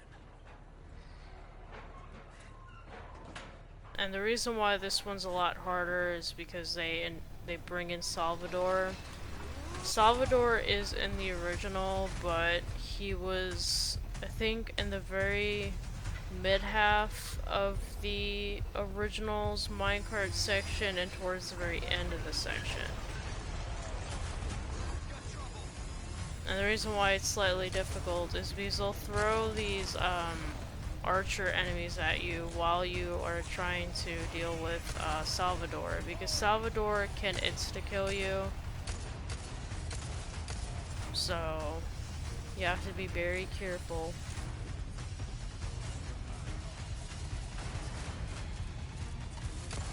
Because on Pro, he did kill me quite a few times in this section, towards the end. Not really in the beginning half, but towards the end before the part where you have to shoot the sign to change the path before you go down the spiral area. When the second part ends, that part I always died on with Salvador.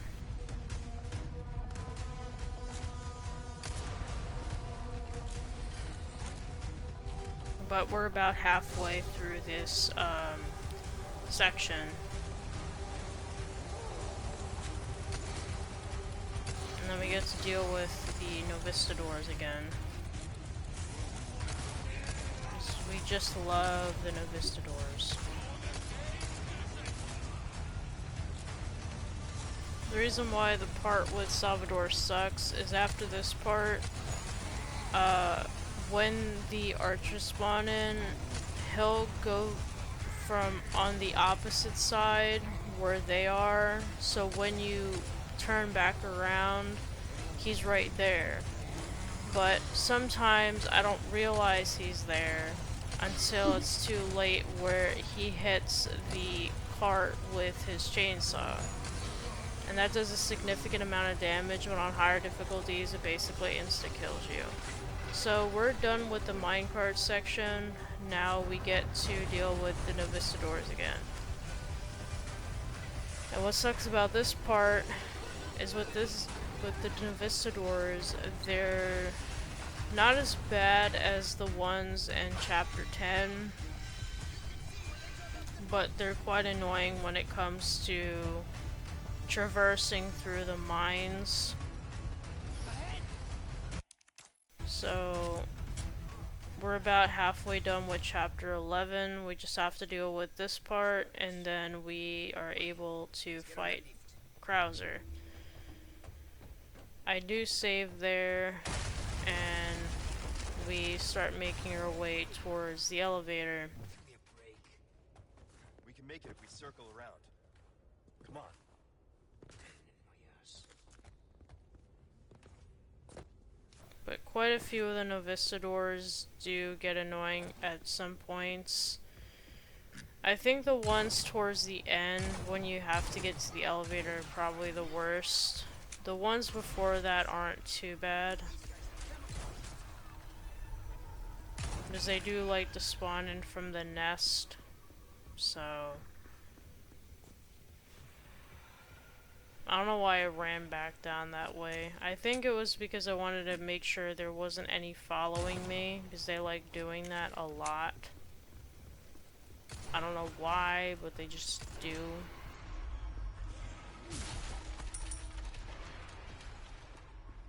But like I said, Luis is no help.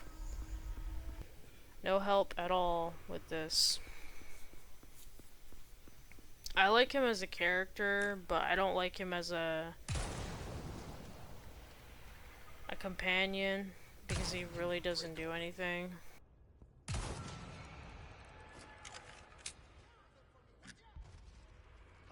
at all. Like, he just stands there and expects you to do everything, which sucks. But that's besides the point.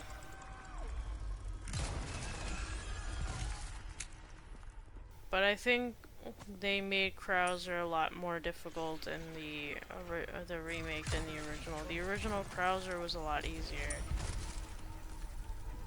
But that's not saying too much. But we're almost halfway done with the castle, because we only have one more chapter before we finish, and then we start the island. The island for me is a mixed bag. Most people hate the island because it's too action-packed and not much horror, or for the most part. Some parts of the island are okay, others are very frustrating. I think the most frustrating parts of the island is chapter 15 and the end of chapter 14. Chapter 13's okay, but chapter 14 with fighting Krauser at the end, and then chapter 15 with the helicopter section, they both suck.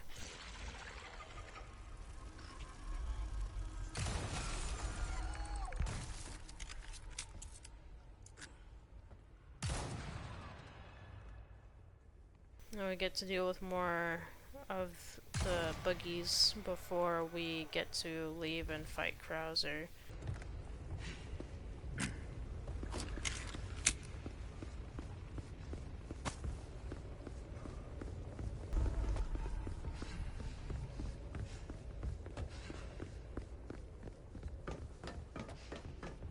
Now with Krauser's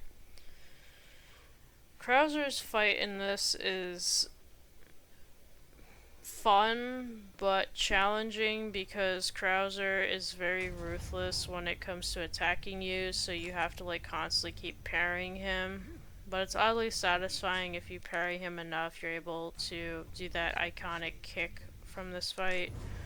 So it's pretty fun in that way. But it took me many tries to get a clean fight with Krauser. I had to delete almost a little, I don't know if it was like a full hour, like 45 to 50 minutes, but it was a lot of attempts that I had to do to get a clean fight with Krauser. It was incredibly tedious. But it was worth it once I got the hang of it. After a lot of tries, it was worth getting this fight as clean as it was. And if you guys ever seen the short with Rick James, this is the footage that I got for that short. Because I wanted to commemorate that milestone that I was able to achieve a while ago. So once we beat Krauser, we are in chapter 12, which is the last chapter in the castle. And there's that kick that everybody loves so much. Well, we beat Krauser, now we're in chapter 12. Chapter 12, they combine two aspects of chapter Resident Evil 4, the original 4. They combine the clock tower section and the lift together. Because the clock tower section in the OG was very difficult, especially on professional, but they combined them together into one chapter. So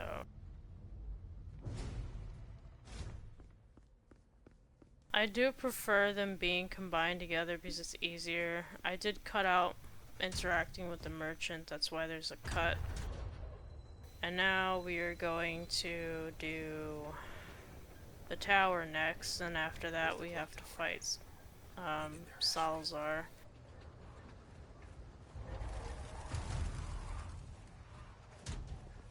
Which, his boss fight is worse, But at least you can cheese the boss fight if you wanted to by using the eggs. One you can get from the village, the other one you have to backtrack to his room where Leon drops into the mines. And there's like a little treasure box where you have to put that stupid box in and turn it around so it clicks in. That's where the egg is. But the thing that doesn't make any sense to me is why does Salazar have an egg considered a treasure when he's allergic to them?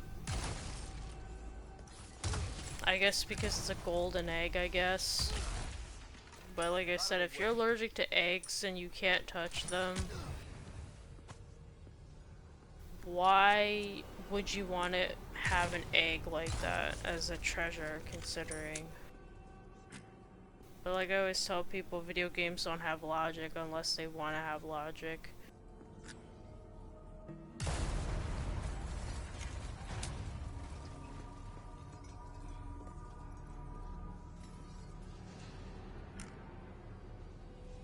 But I did like the fact that they combined the clock tower and the lift together because it made it more streamlined and also removed a very tedious section that I hated in the OG, which was the clock tower. Like, getting up in the clock tower wasn't the problem, was getting down was the problem. Because between the scythe enemies, the dynamite, the archers, it was just a cluster of a mess. And it made it way more difficult than it needed to be. And I've never had a video this long where I had to do commentary, so forgive me if it's kind of long-winded, but I'm not used to having this much commentary in a very long video. Normally my challenge videos are about around a little over an hour, because the reason why this took me so long to edit was because this video was originally 6 hours and 16 minutes. I was able to remove 3 hours and 3 minutes from this video, so I was able to take out a significant chunk. But the rest of the video, for the most part, I had to keep in, so that's why it's kind of long, because this is technically 3 streams in one, so they're 3 separate streams compiled into one video, so that's why it's so long. Hopefully when I start editing the handguns only challenge, it won't be too long, it'll be a little shorter, so hopefully it won't be that bad.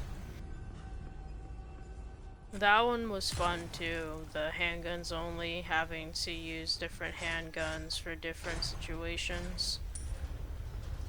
So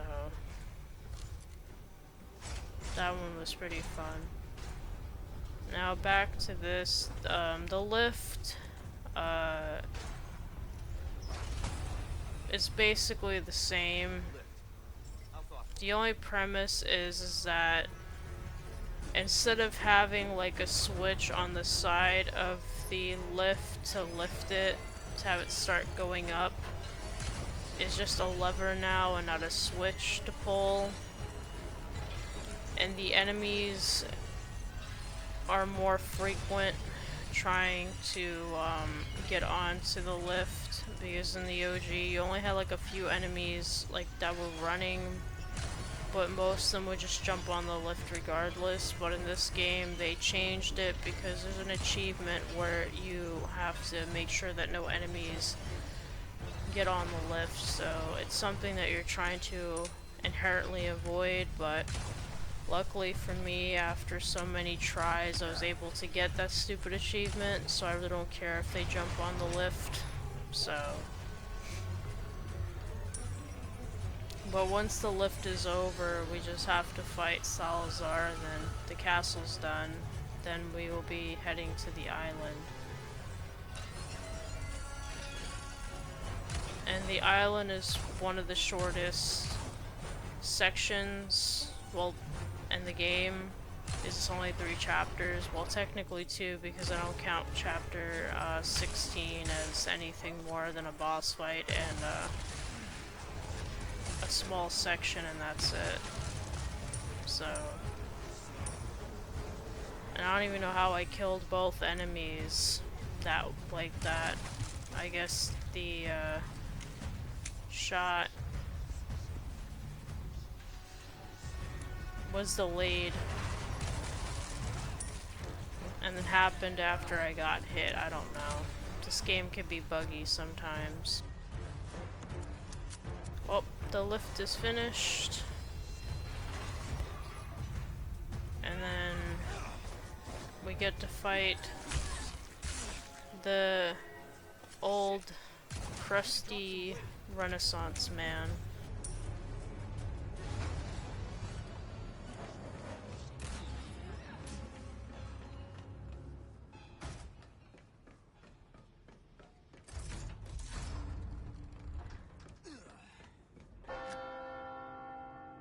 It's easier to shoot the archers from there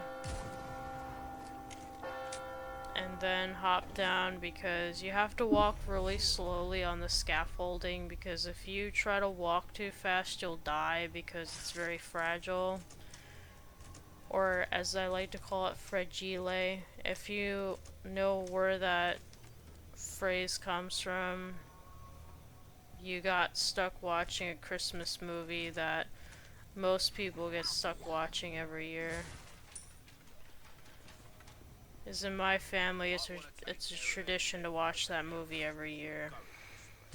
And I got stuck one time watching it all day. I genuinely dislike the movie because I've seen it so many times. It's not a bad movie, I just got tired of watching it repeatedly over and over again.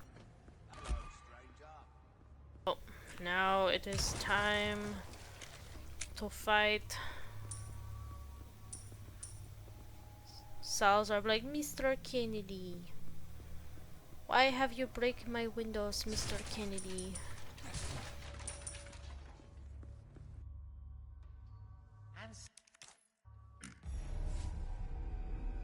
I always troll him and shoot him a bunch of times as he's like dropping in.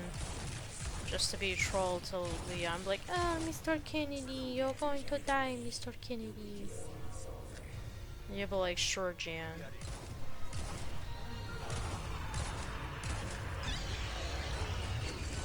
He takes quite a while to die because you're supposed to shoot him when the mouth of whatever monstrosity he is opens up. But the funny thing is, one time I experienced a glitch while streaming. There was a glitch where his model kept clipping through the bridge above him, and I found it to be hilarious because I was sitting there and I was like, what's going on? Why is he clipping through the entire bridge? It was pretty funny, to be honest, but it was kind of off-putting because I was just trying to play the game and he just freaking the hell out. I'm like, okay, Salazar, you good, bro? You okay? And we're done with the castle. Now we're going to the island. Ashley, no time to lose. Yeah, so with the island, it's okay, but I always kind of do the little, people always call this like the Leon Shiggy Wiggy, where you step back and forth. It looks like he's vibing. I always do that because it's funny, because I get bored waiting through these loading sections.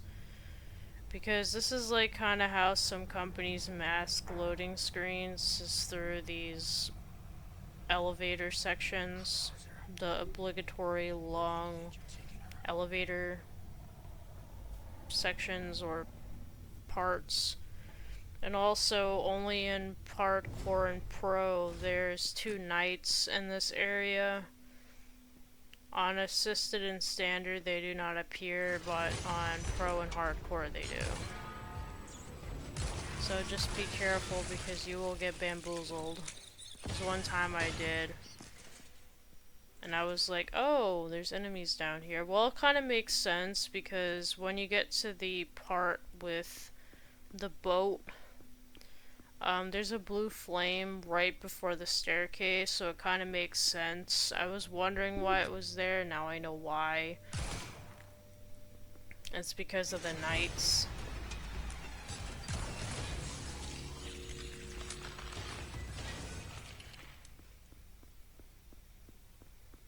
And now we get to start chapter 13. So we are almost done. Chapter 13 is a mixed bag for me. It has some good points to it, but some points kind of drag on, especially with the jailers, because with this gun specifically, they take forever to die.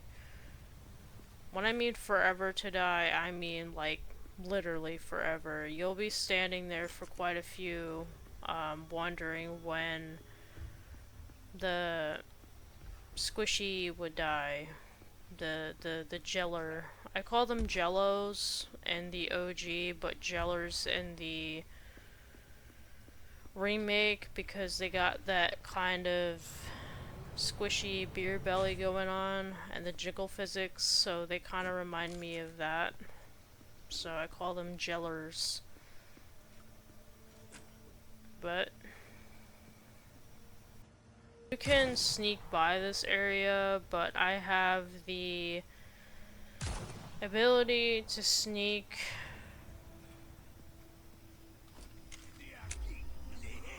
I really don't even have the ability to sneak half the time. I either make way too much noise or I just stand there and they just see me. I'm like, okay. You know, I really don't have the skills to get through this section without having to fight everything. Because I kind of suck at the remake. Compared to the OG, I play the OG more. So, I kind of suck at the remake. Well, this part isn't necessarily bad. The only thing that sucks about it is that they got rid of the bro JJ. I'm still mad that they got rid of JJ. JJ is so iconic in OG4. So seeing him not on the island was kind of sad because they replaced him with the Brute, which makes no sense. Because why would they have a random dude with a boar's head on his head with a minigun that shoots arrows? Like, why can't we have our bro JJ back? Even though I can't stand JJ because JJ killed me so many times on certain challenge runs on Pro, but JJ's iconic, you know. Poor Bean ain't in the game. That was disappointing to be honest. When I played the island for the first time, I'm like, where's my main man JJ? Where's the Gatling gun, bro? But of course, Capcom removes all of the fun stuff and the stuff that everybody likes from the game. They have a habit of doing that for some odd reason. But with the Code Veronica, and I don't care if that it's called Resident Evil Veronica, it sounds better with Code Veronica. All I know is they better not remove the laughs, because the laughs, in my opinion, are hilarious because of how campy and corny they are. So if they do remove those laughs, I'm gonna be kind of disappointed because it's funny. That and the really corny voice acting makes the game even better, because the reason why people like sometimes like the old Resident Evil voice acting is because it's funny. Like the line delivery and how some of the words are enunciated is quite funny. So it would be disappointing if they get rid of all the memes because the memes in that game make the game funny. I still have not played Code Veronica yet. I don't know if I want to play that game once I hit 200 subscribers, or I'll play RE3, I'm not sure. So I would have to gauge what you guys would prefer seeing, first. Because I stopped doing playthroughs on this channel. But for my 200 subscriber special, I'll either play Code Veronica or OG3. I heard that Code Veronica is probably one of the more harder Resident Evil games to play, which is besides the point, but if you guys want to see Code Veronica, let me know and I might play it, depending on, because I'm still behind on some of my videos. I have a lot of videos that I have to get caught up on. I still have to finish Good Boy. I haven't finished Good Boy yet, so I have to make sure I get that done. And I also have a few challenges that I have to edit, like handguns only. I still have to do that. So I'm still trying to get caught up on everything, but once everything's caught up on, then I can finally start having more videos for you guys to enjoy. And once that gets caught up, everything should run a bit better. But we're still in the early parts of Chapter 13. Chapter 13 doesn't end until, I think, after you get Ashley back, which you have to get the key cards for. And then Chapter 14 is the last chapter you have to deal with Ashley. Chapter 16 does not count. So, after Chapter 14 is the last chapter that you have to deal with Ashley, because after that's the home stretch. So, once we go through these double doors, there's like a branching pathway, but the branching path doesn't have anything really besides enemies, and if you didn't get the Castellan, or whatever it's called, the little mini Salazar, it's over there. But other than that, there's no point in going over there in the first place. So, upstairs is where you have to go to turn on the, to open the door. But I found a weird glitch. If an enemy hits the tripwire and it's high enough, you can duck and not get hit by the tripwire. I don't know how it's humanely possible, but Leon didn't get hit at all with the tripwire, even though it clearly hit me in my face, but it didn't do any damage. I don't know how that's possible, but I don't know. This game sometimes does things that I honestly don't even know what to say, let alone react to. I just sit there and I'm like, okay, that exists. You know? This doesn't make any sense. But soon enough, we'll be meeting our first Jeller. But the Jellers that turn into Iron Maidens are like the bane of my existence in this game, because you're just minding your own business, you think you're killing the Jeller, but no, boom, here's an Iron Maiden. I preferred when the Iron Maidens and the Regenerators were two separate entities and not the same thing. Because making them the same thing and having them transform into an Iron Maiden is annoying, because the Iron Maidens are very deadly in this game compared to the OG counterpart. As long as you stayed far enough from the Iron Maiden and killed it quickly before it could actually grab you to kill you. But in this game, they run faster, and they, on death, they just spew out all of these little shard pieces, and you can get hit with those if you don't parry it or you don't hide behind like cover or a wall or something. So what I normally do when they're about to explode and shoot out all those little spikes, I hide behind a wall or I crouch and hide behind like some kind of solid part of collision so it doesn't hit Leon, because I suck at parrying in this game.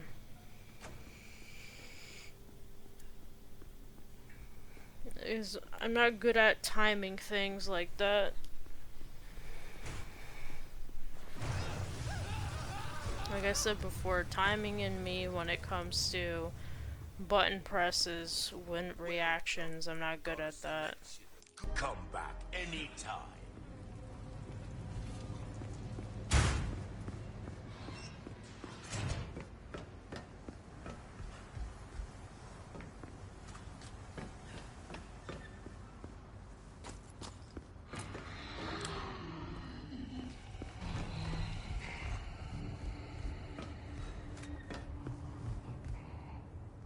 I'm not really good at editing, I try, but as long as I can make content that you guys can enjoy and have watch and have a fun time watching it, that's all that really matters to me as a content creator, is I make content that you guys enjoy and that we have fun experiencing these games together while I suffer playing through hard challenges and try not to crash out while doing it. Because sometimes I do, sometimes I don't. It depends on how the challenge is, the difficulty, and how I feel at that current moment.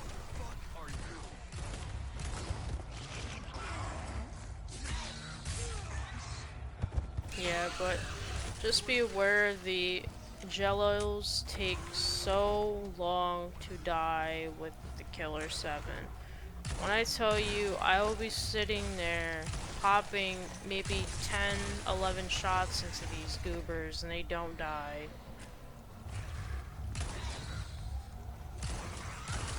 I just keep shooting and shooting and shooting and shooting until it finally decides to die. Because you can kill the regenerators without killing the plagas. It just takes a lot longer. But it's possible to run out their health without killing the plagas. Because I don't have the ability to kill the plagas, because I don't have the rifle and I don't have a scope.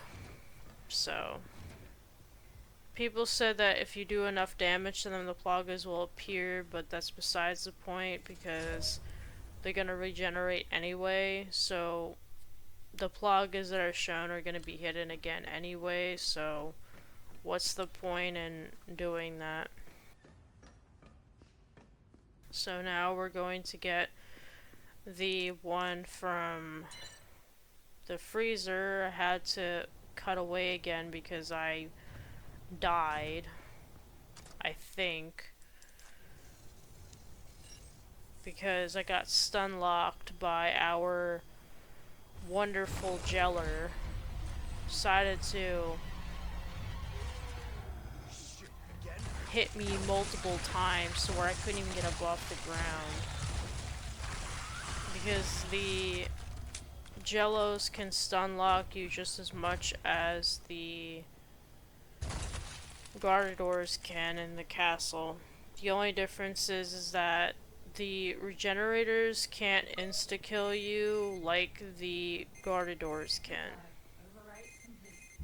I think the Iron Maidens can insta-kill you, but I'm not sure if they can. I think they can. If they grab you and pierce you with their spines. But I'm not sure if the regular ones can. But obviously the Gardeadors can insta-kill you. They kind of remind me of the hunters when they swipe their claws and they decapitate you. It kind of reminds me of that. But when I did play OG1, I did experience the hunters for the first time. And the hunters are kind of a pain, but they're not as bad as I thought they would be. But I was playing as Jill and I had the grenade launcher, so I really didn't have to worry about the hunters as much. Because I think the acid rounds make the hunters a joke in OG1. So I was able to kill them pretty quickly. But it's gonna take a while for me to kill all 4 of the regenerators. The reason why I kill all of them is because when the enemies start coming in, the regular enemies start to spawn in, the ones with dynamite, if it hits the tubes, or whatever you want to call them, they basically all break out of the glass, and between the enemies and the regenerators, it's gonna be a big mess of enemies. That's why I get rid of them all, so when the regular enemies come in with the dynamite sticks, I don't have to worry about them destroying the glass with the regenerators, so I don't have to deal with 4 regenerators plus a bunch of enemies attacking me at the same time. That's why it's safer to do it that way. And now all of our little buddies are gonna start filing in, which, oh joy, is gonna be so much fun, ain't it going to be? You can just tell by the sound of my voice how enthusiastic I am seeing all of these goobers come running in.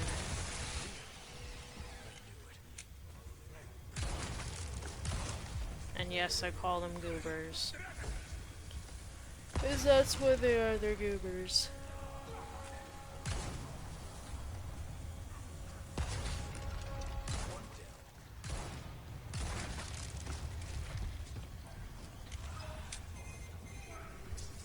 I just can't believe how many enemies there are in that room.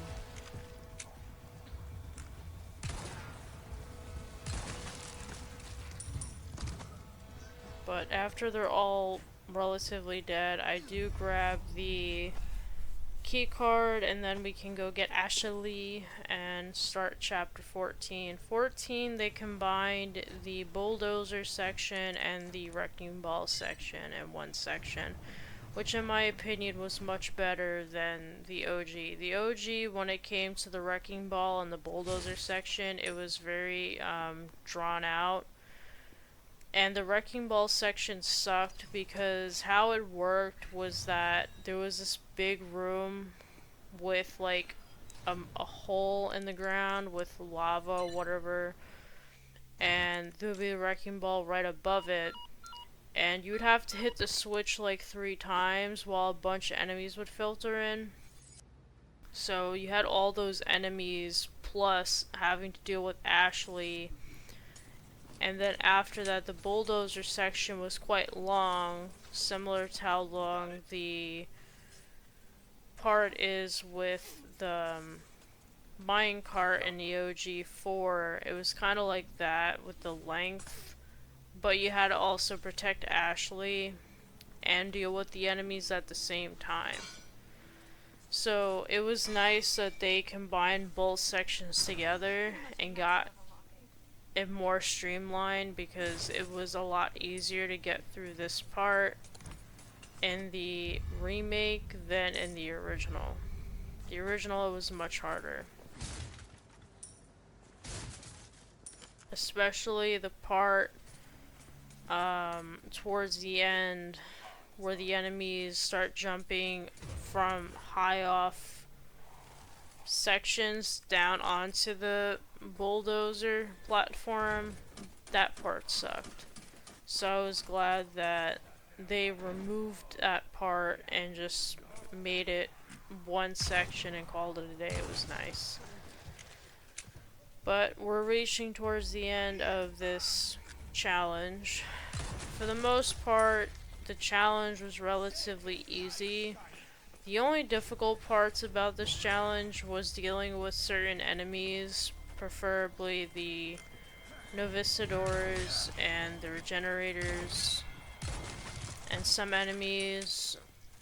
Those enemies in particular made the challenge a little bit more difficult because of how slow the Killer 7 is and how tedious it is to kill the Regenerators if you're not shooting the Plagas. When it comes to the Regenerators with the Iron Maidens much later, they take even longer. There's one coming up soon, the Iron Maiden, the first Iron Maiden that you have to kill. And let's just say I genuinely hate them even more than the Novistadors, but the Novistadors still take the cake for me for being the worst Resident Evil enemy in this game in particular. Because I know a lot of people complain about the little, I forgot what they're called, but they're like the little, monkeys in, Zero, because of how bad they're designed with the hitboxes and on how small they are, so it's very hard to shoot them. So those, and I think other people complain about the moths and Zero, but I will not play Zero at all. I own Zero only because I got the the collection that has RE1 Remake and Zero together. I refuse to play Zero. Zero, in my opinion, I will never play. Because I don't like to crash out and get angry. And there's a lot of design flaws in Zero. Especially the fact that you have to play both Billy and Rebecca. And you have to, like, there's no item box, so you have to drop everything on the floor. I don't like that either, so I'm not even gonna bother playing Zero. So don't expect me to ever do a run of Zero or do any challenges for Zero. The only other games I would be willing to do challenge runs of is OG 1, 2, OG 3 once I play them enough. Possibly, maybe Remake 2 if I'm willing to actually beat it, because I still have not beat the game yet. 5 and 6 I'd be willing to do challenge runs only if I had somebody to play with, because I refuse to deal with Sheva's AI anymore. And that's about it. I have not played 8 enough, and I really don't like 8 too much anyway, so... And also I'd be willing to do challenge runs of OG 1 and Remake 1. So the only games I'm not really willing to do challenge of is... I'm not willing to do anything with Zero. Code Veronica, I'm probably just gonna do a playthrough. And then RE9, I'm only doing challenge runs off screen. Because the game is getting on my last nerve. It's like I said, I don't hate Grace as a character, I hate her gameplay. So, that's the reason why I stopped streaming yesterday, was because while I was streaming, I had a lot of issues with one section in particular, because I ran out of resources that I needed to make another injector, because I was trying to get rid of Chunk, and I had a blister head plus zombies plus Chunk, and I couldn't leave, because if I tried to leave, Chunk would have killed me, and if I tried to go the other way, I would have got killed by the blister head. So needless to say, that was the reason why I stopped streaming yesterday, was because of that entirely. That really grinded my gears and made me very angry, and I think most people would have been angry if they had to play that part, because she literally just made that section unbearable, and the only way I'm going to be able to do RA9 streams is if I don't talk. The reason why sometimes I play better when I don't talk while I'm streaming is because I can focus more, because I'm not used to talking while I'm gaming really, because for many years I just used to listen to music or I would just play normally. So it's kind of hard for me to do two things at once when it comes to playing video games. So 9 specifically, I will either stream unlisted or I will stream with no commentary, and then once I'm done streaming and I'm ready to edit the videos together to make a video, then I'll do commentary. The only time I'll do commentary for 9 while I'm live is when I'm playing Leon Must Die Forever, which I'm taking a break from. I'll go back to it probably maybe next month in August to give me enough time to beat the Handguns Only challenge for 9. Because I have to do it again, because I had to stop yet again with the attempt that I'm trying to do now.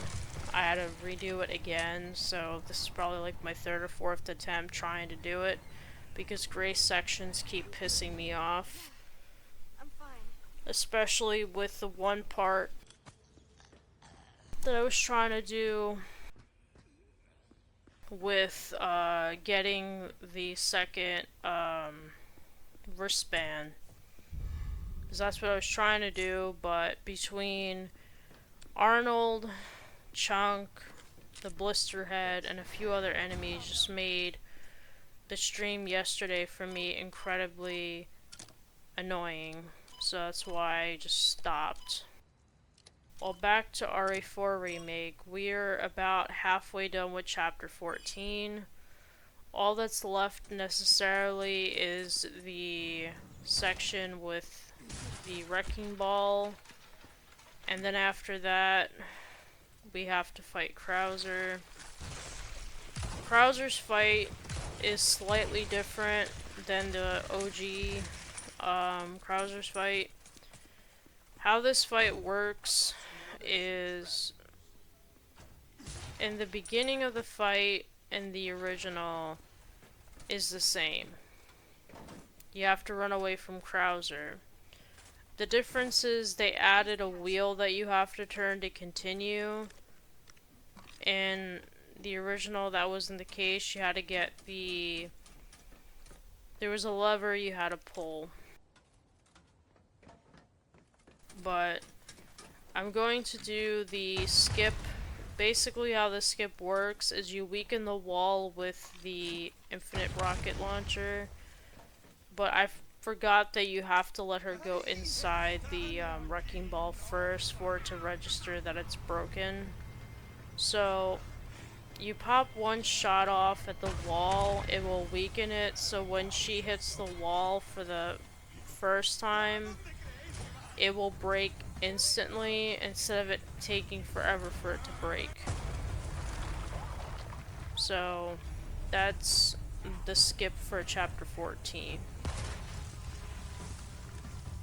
Now I'm gonna wait for Ashley to come over here where I'm at so we can continue on with chapter 14, because she takes forever to leave this stupid wrecking ball thingy.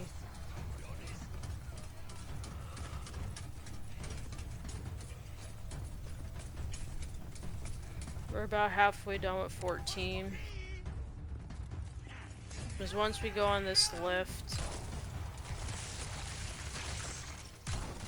Ashley's gonna go missing again, and then we're going to get the next half of the part, which will be the fight with Krauser. I necessarily don't like this fight with Krauser at all. I prefer the OG one better because it's better paced than this one, because you go from running away from him to turning a wheel to an obligatory section that is just more padding. Maybe someday Then you have to go through the whole section with him shooting at you with the bow. from any and all threats. And then after that, another more padding of running away from him, and then you do the actual fight. At least in the OG, you basically run away from him, you wait for doors to unlock, and then after that, you get the one piece for the mural, which they removed out of this version completely. There's no mural. You just have to beat Krauser, and then that's it. There's no mural pieces you have to pick up. So after you get the first piece from fighting him briefly, you go through another obstacle course somewhat, and then after that the actual fight starts. And this one, there's like multiple little courses you have to go through. That's just padding. Like some parts they added padding to, and other parts they removed padding. So they added more padding to Krauser's fight while removing the mural pieces. I don't know why necessarily they removed the mural pieces in general. There was like no reason why they removed them, they just did.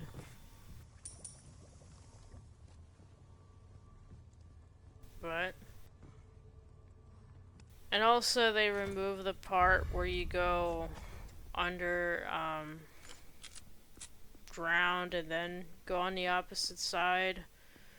They removed that too, because there used to be a ladder in that tent that you would jump down and then go past the gate, but they removed that too, because you just go from the camp to his camp area, and then you go to the arena where you fight him, which is kind of dumb, but and they just had to make it dramatic with all the blood and everything. I know Krauser's unhinged, but jeez. I guess they had to add more to the unhingedness of Krauser being completely gone. There's like no redeeming Krauser at this point. But I've been telling people I would have preferred getting Krauser's bow instead of his knife, because I know there's a mod on line where you can mod in his bow, and it looks so much fun to use, and I would have preferred that over his knife. It would have been fun using that. Just sniping enemies with those explosive arrows would have been fun.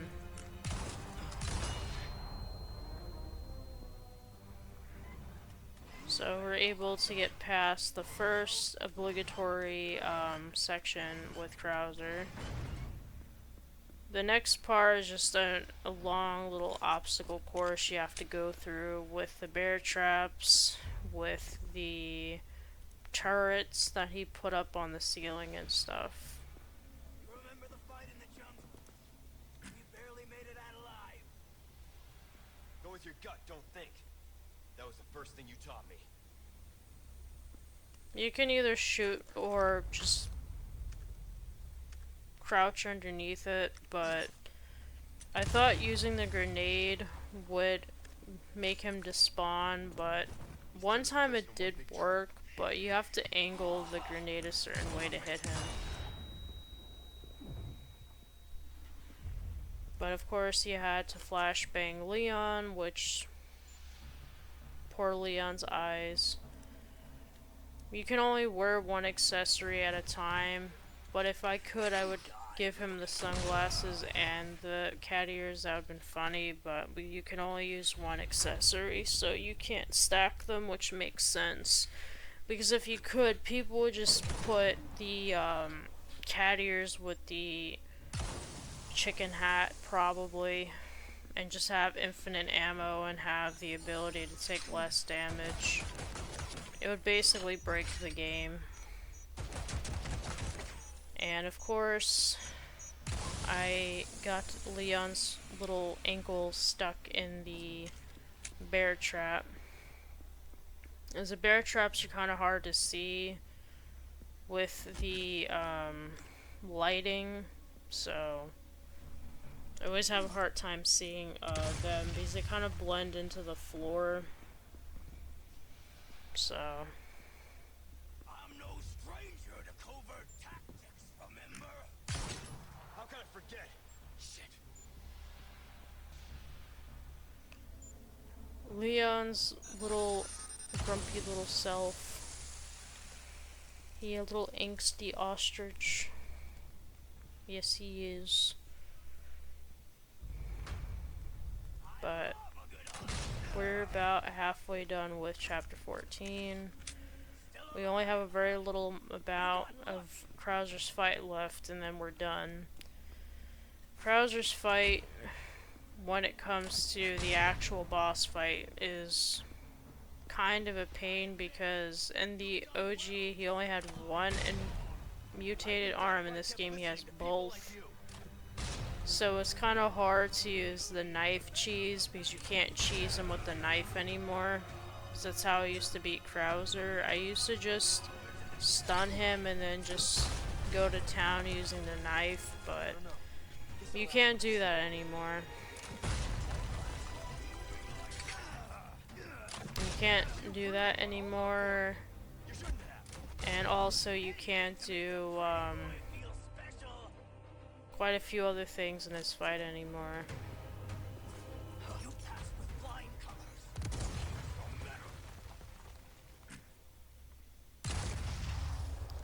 Oh, I passed with flying colors, huh? Mr. Krauser man. Ain't that lovely. But this part kind of takes a while, because if you don't do enough damage to him quickly, he'll start trying to run up behind you and catch you by surprise. But I was lucky to get that part done quickly, and then we have to run away from him again because, you know, Wowza gotta chase Mr. Kennedy, and I barely was able to parry that for some odd reason.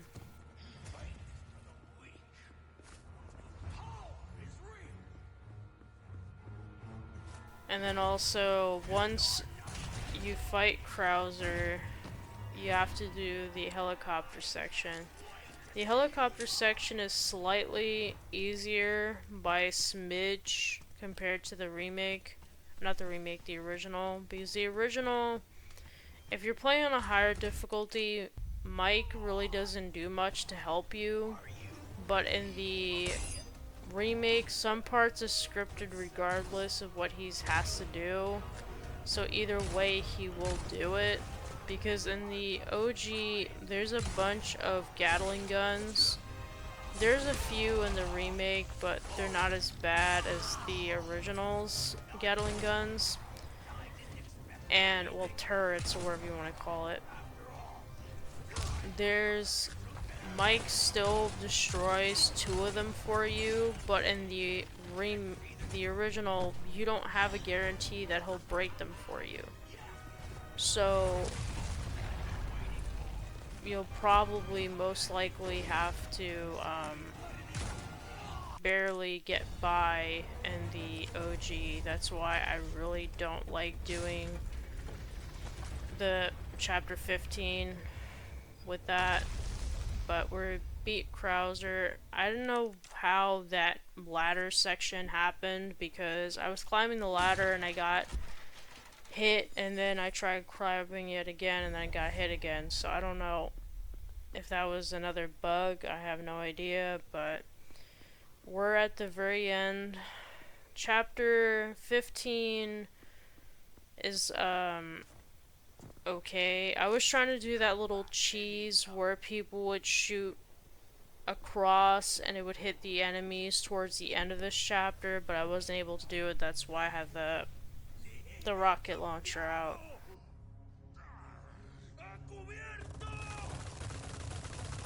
And I think they also made the helicopter section shorter in this version than the original. The original's section was a little bit longer, so once this chapter's over, we basically beat the challenge. Because 16, I just used the rocket launcher to kill Sadler because I did try to do it legitimately, but I was struggling really badly and I just wanted the challenge to be over with, so I just used the rocket launcher and I called it a day. The only hard part of the helicopter section, in my opinion, is the very end. The beginning half and the middle half isn't that bad, but the OG's helicopter section from beginning to end sucks. This one, at least, Mike is still shooting the enemies regardless, because in the OG, he really doesn't do anything on professional at all. It took him about a couple of minutes for him to even shoot the first turret that is required, because in the debris that blocks where you're supposed to go, he takes forever to do that. And also, he doesn't even bother to destroy the turrets either. So at least with this, even if you're playing on a higher difficulty, at least he does something.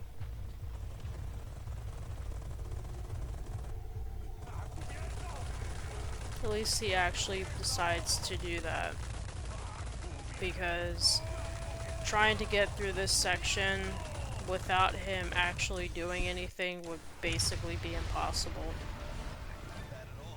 So we're about halfway through the helicopter section. All we have left to do is to get past the part with the two switches. That part is rough because of the amount of enemies that spawn in on hardcore and professional, and the fact that later on there's a brute as well. But here is another skip that I learned, is if you have 2 heavy grenades, you can skip the whole point where you have to climb up that area with all those enemies. You can just throw 2 heavy grenades or 3 regular grenades and it will destroy the turret. So you'll be able to continue on without having to waste time doing that.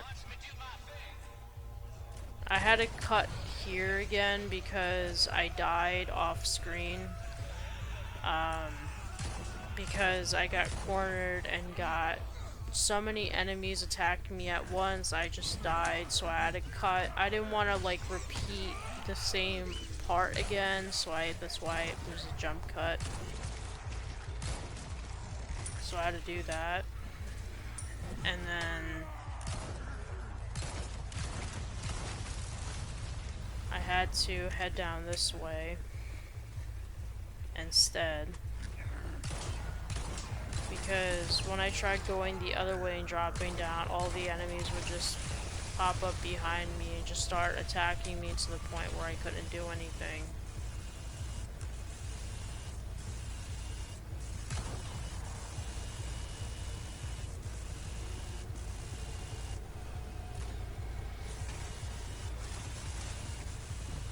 So now, once you get to the door, Mike can't help you anymore because the obligatory, oh, I ran out of ammo.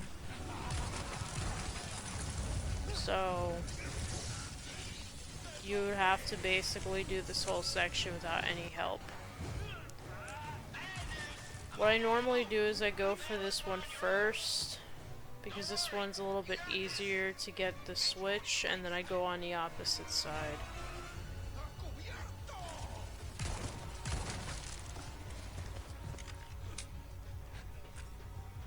Dodging the turrets are a little bit easier in this version than the original. The original, it's much harder to avoid the turrets,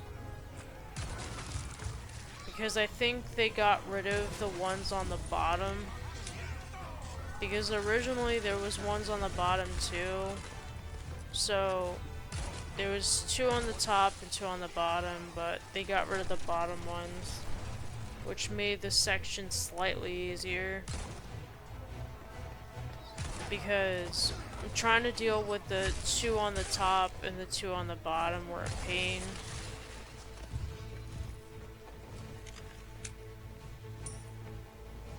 So at least once we are able to pull both switches, we have to deal with the Novistadors again, which sucks.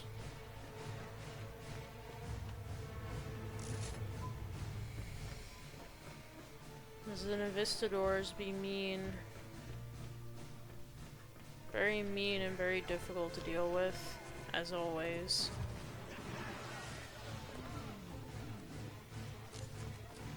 So we'll be doing the other side and getting that switch brought down, which is not too bad if you get rid of the brute.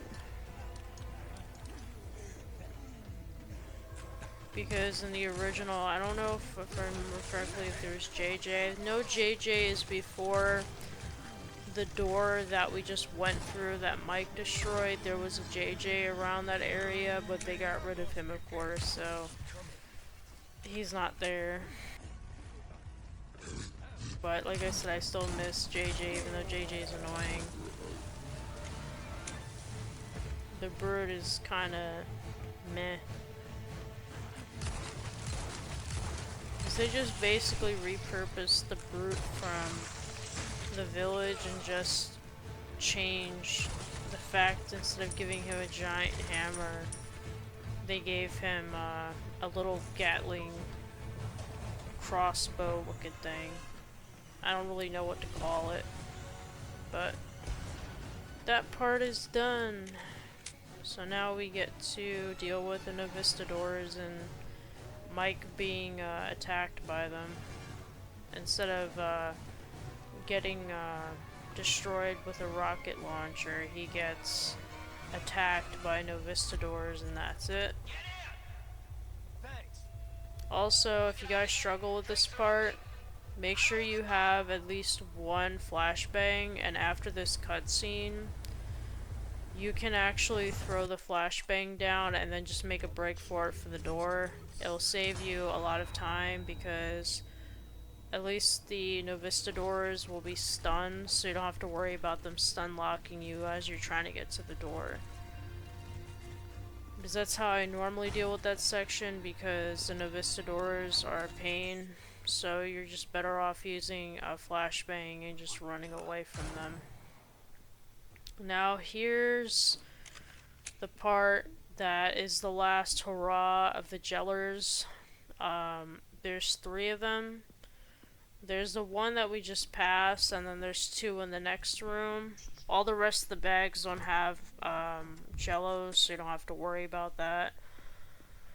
So when it comes to the next part, I do kill the jellos because they take way too long to kill, and also the other thing is because if you hit the bag while you're running for the door, because this is a door that I mentioned earlier in the video that you have to turn the wheel for it to open, kind of similar to the one in chapter 2, but this one has a more strict time limit compared to the one in chapter 2.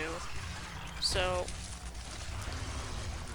I do kill these 2 regenerators, so when I run, I don't hit the bags and have to deal with them while the gate is open. That's why I prefer doing that instead.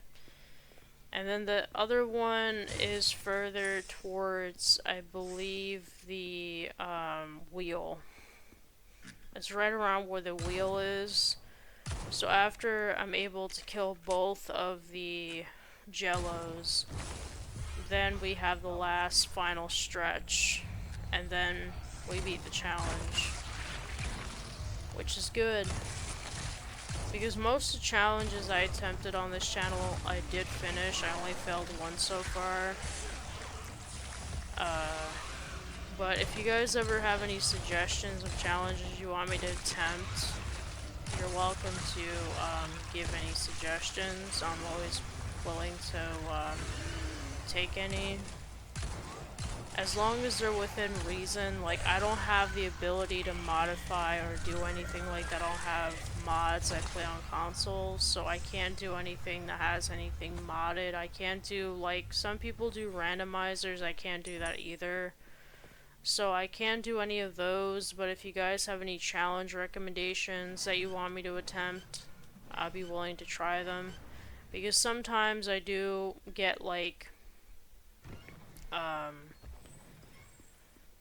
stumped when it comes to making up challenges, because some people kind of make really ridiculous challenges, not like running, like no running, or like those types of challenges, or they do specific challenges that have very weird restrictions, and some of them really don't make any sense. And also, I'm not doing the challenges that some people do, like beating all the Resident Evils in 24 hours.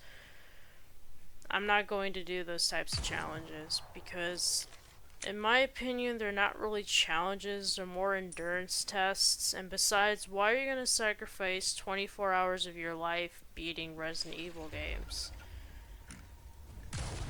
Like, I wouldn't even bother attempting that. I wouldn't.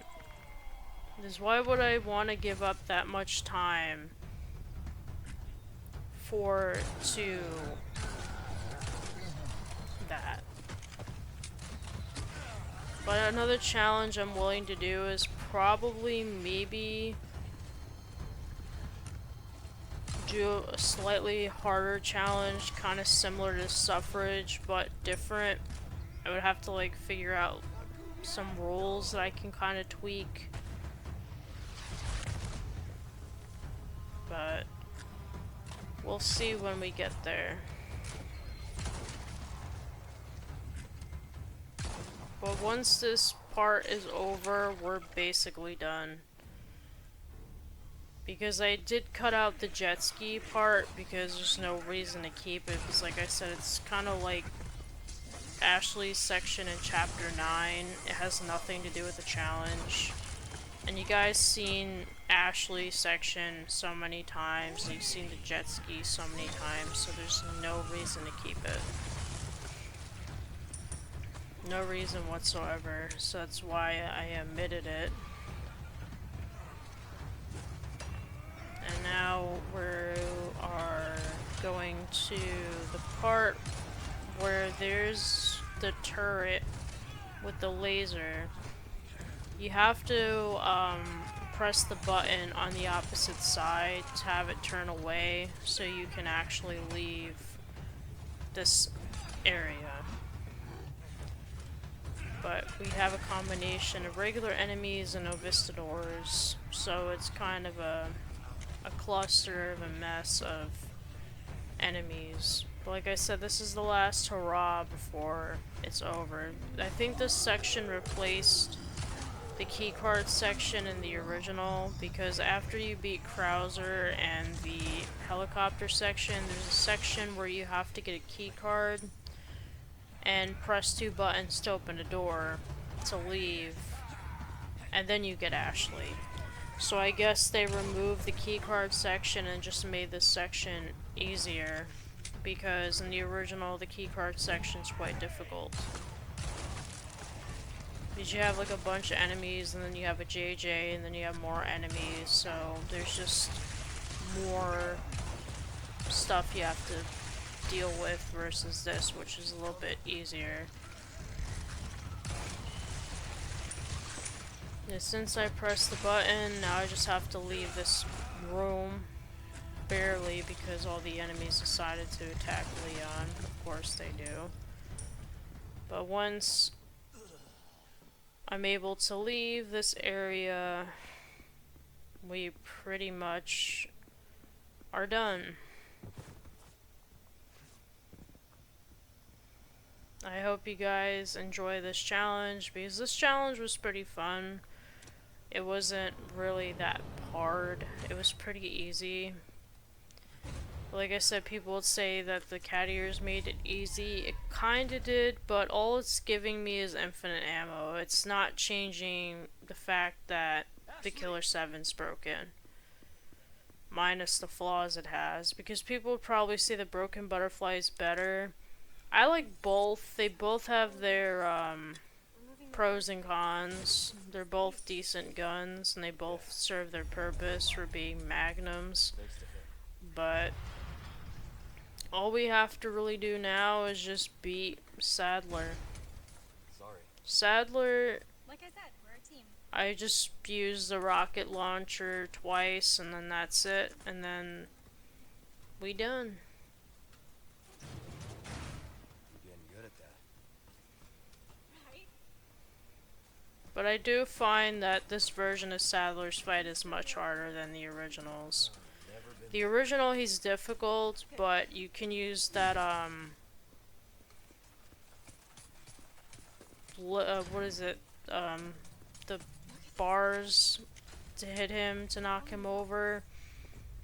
But in the remake, they included Novistadors in his second phase, and they gave him another phase, so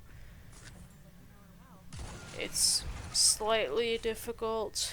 That's why I just skip him.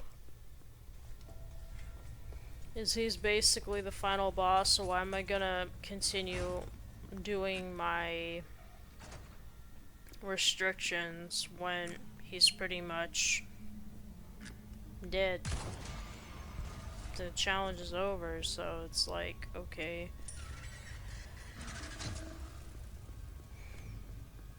So, I hope you guys enjoyed the video, because it took a lot of work to get this done, and I kind of lost a couple hours of sleep recording this audio, but it was worth it because I get to make more content for you guys. So, we're going to see probably the fastest death for Sadler. Just pop one shot, and then another, and then that's it. I hope you guys enjoyed the video. I will see you guys again soon with more content. Adios.